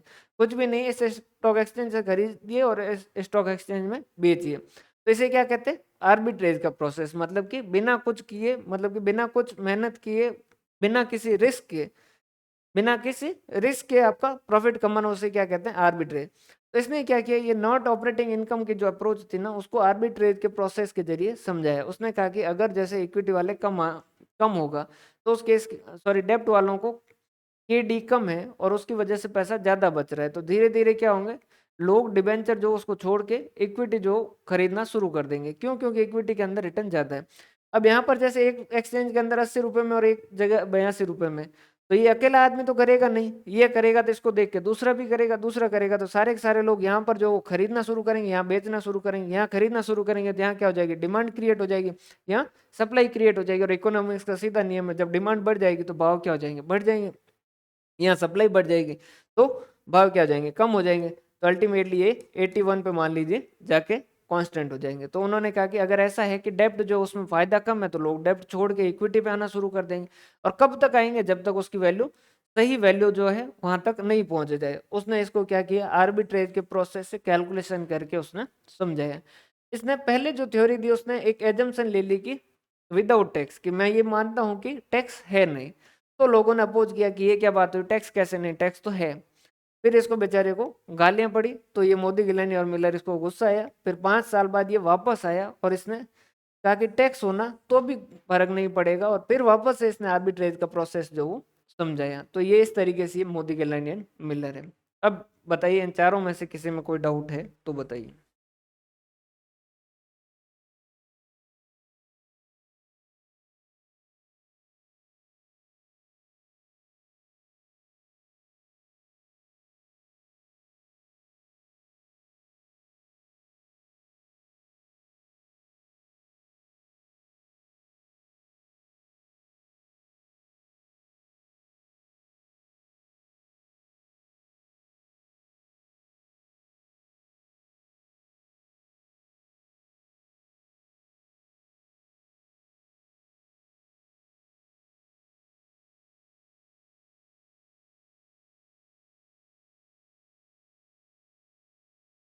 क्लियर है? समझ पा रहे हो बात भाई? अब क्लियर है?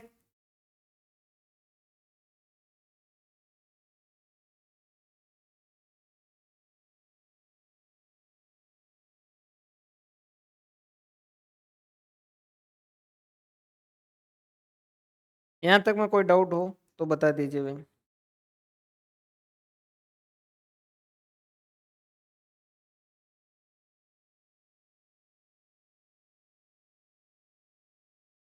इसके अलावा दो थ्योरी और अलग से आई, जिन्होंने जो वो अलग से बातें की। एक तो है आपका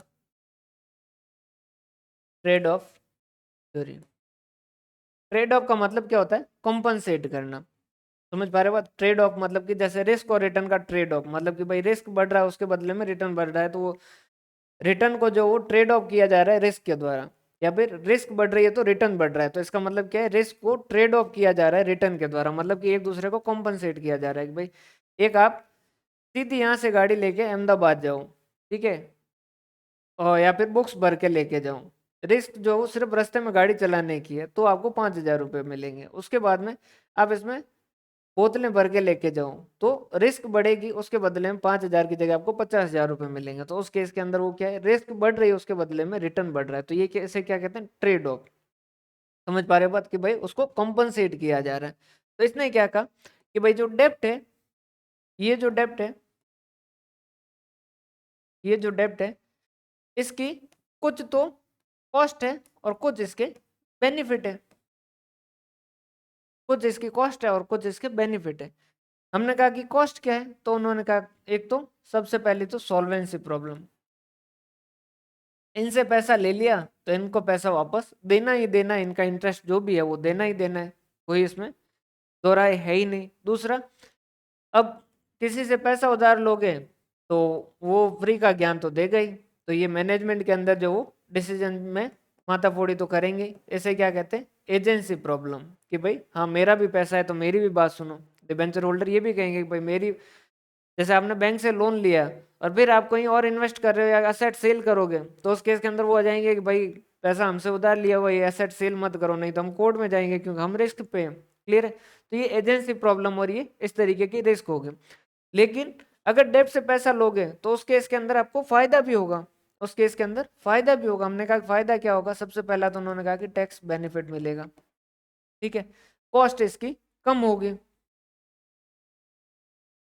हाँ, इनकी एजम्पशन वगैरह जो है वो अपन जो अपने नोट्स है उससे पढ़ लेंगे। टैक्स का बेनिफिट, पहली बात तो कि भाई कॉस्ट कम, दूसरा इसकी क्या है? कॉस्ट कम है, सस्ता है। क्लियर है कि डेब्ट से कुछ कॉस्ट लग रही है तो उसके बदले में कुछ बेनिफिट है, या कुछ बेनिफिट मिलते हैं तो उसके बदले में कॉस्ट भी है। क्लियर है?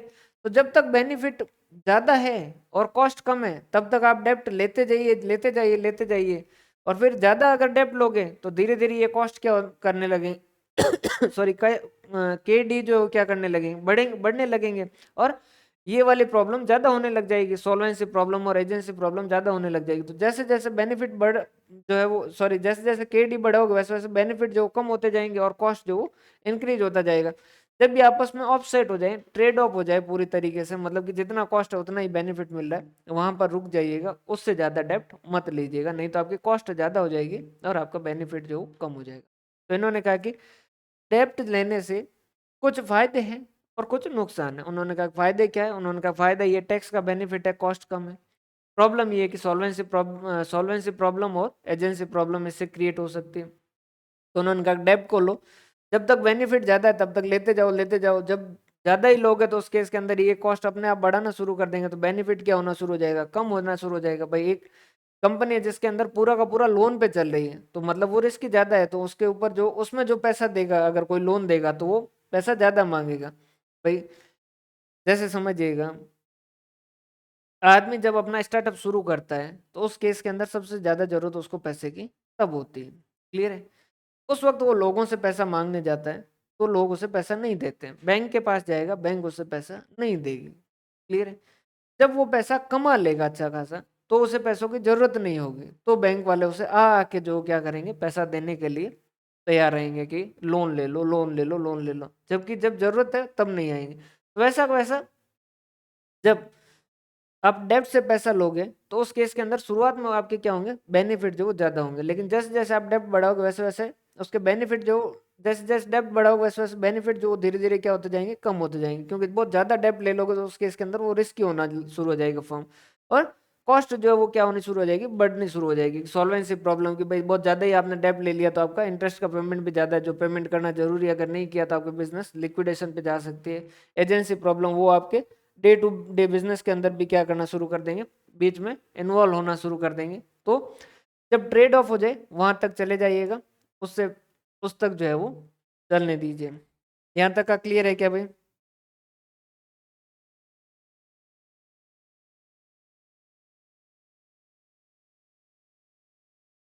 क्लियर है ये?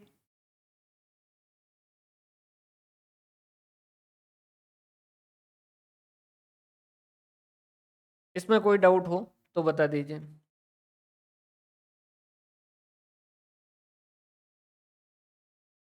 क्लियर है? उसके बाद में लास्ट आया पैकिंग ऑर्डर थ्योरी। इसने कहा कि सब बातें हैं बेवकूफ, इन्वेस्टर जो है इतना कुछ सोचता ही नहीं, इन्वेस्टर देखता है सिर्फ इन्फॉर्मेशन।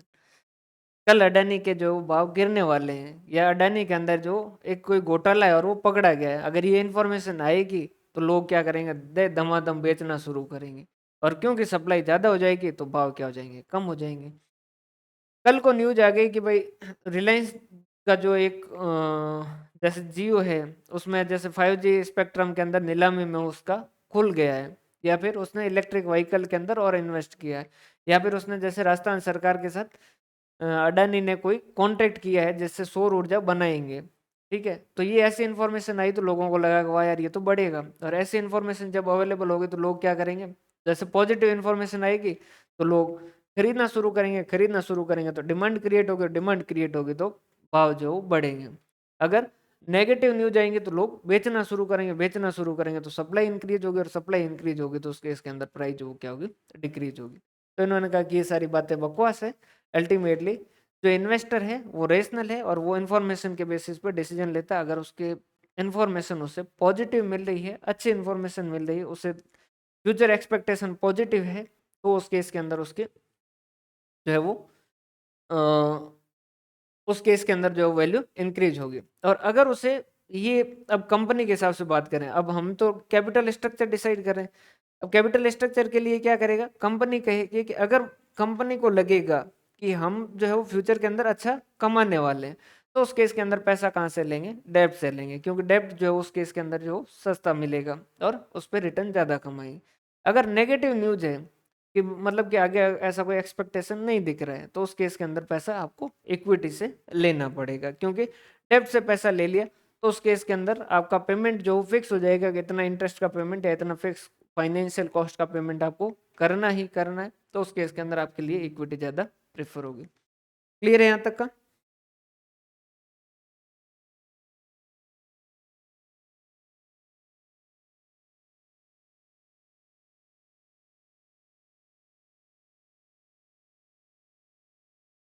क्लियर है?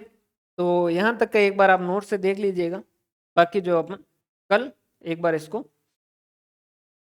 अपने नोट से देख लेंगे, ताकि इसकी जो एजम्पशन वगैरह है वो भी सारी की सारी डिस्कस हो जाए। क्लियर है भाई?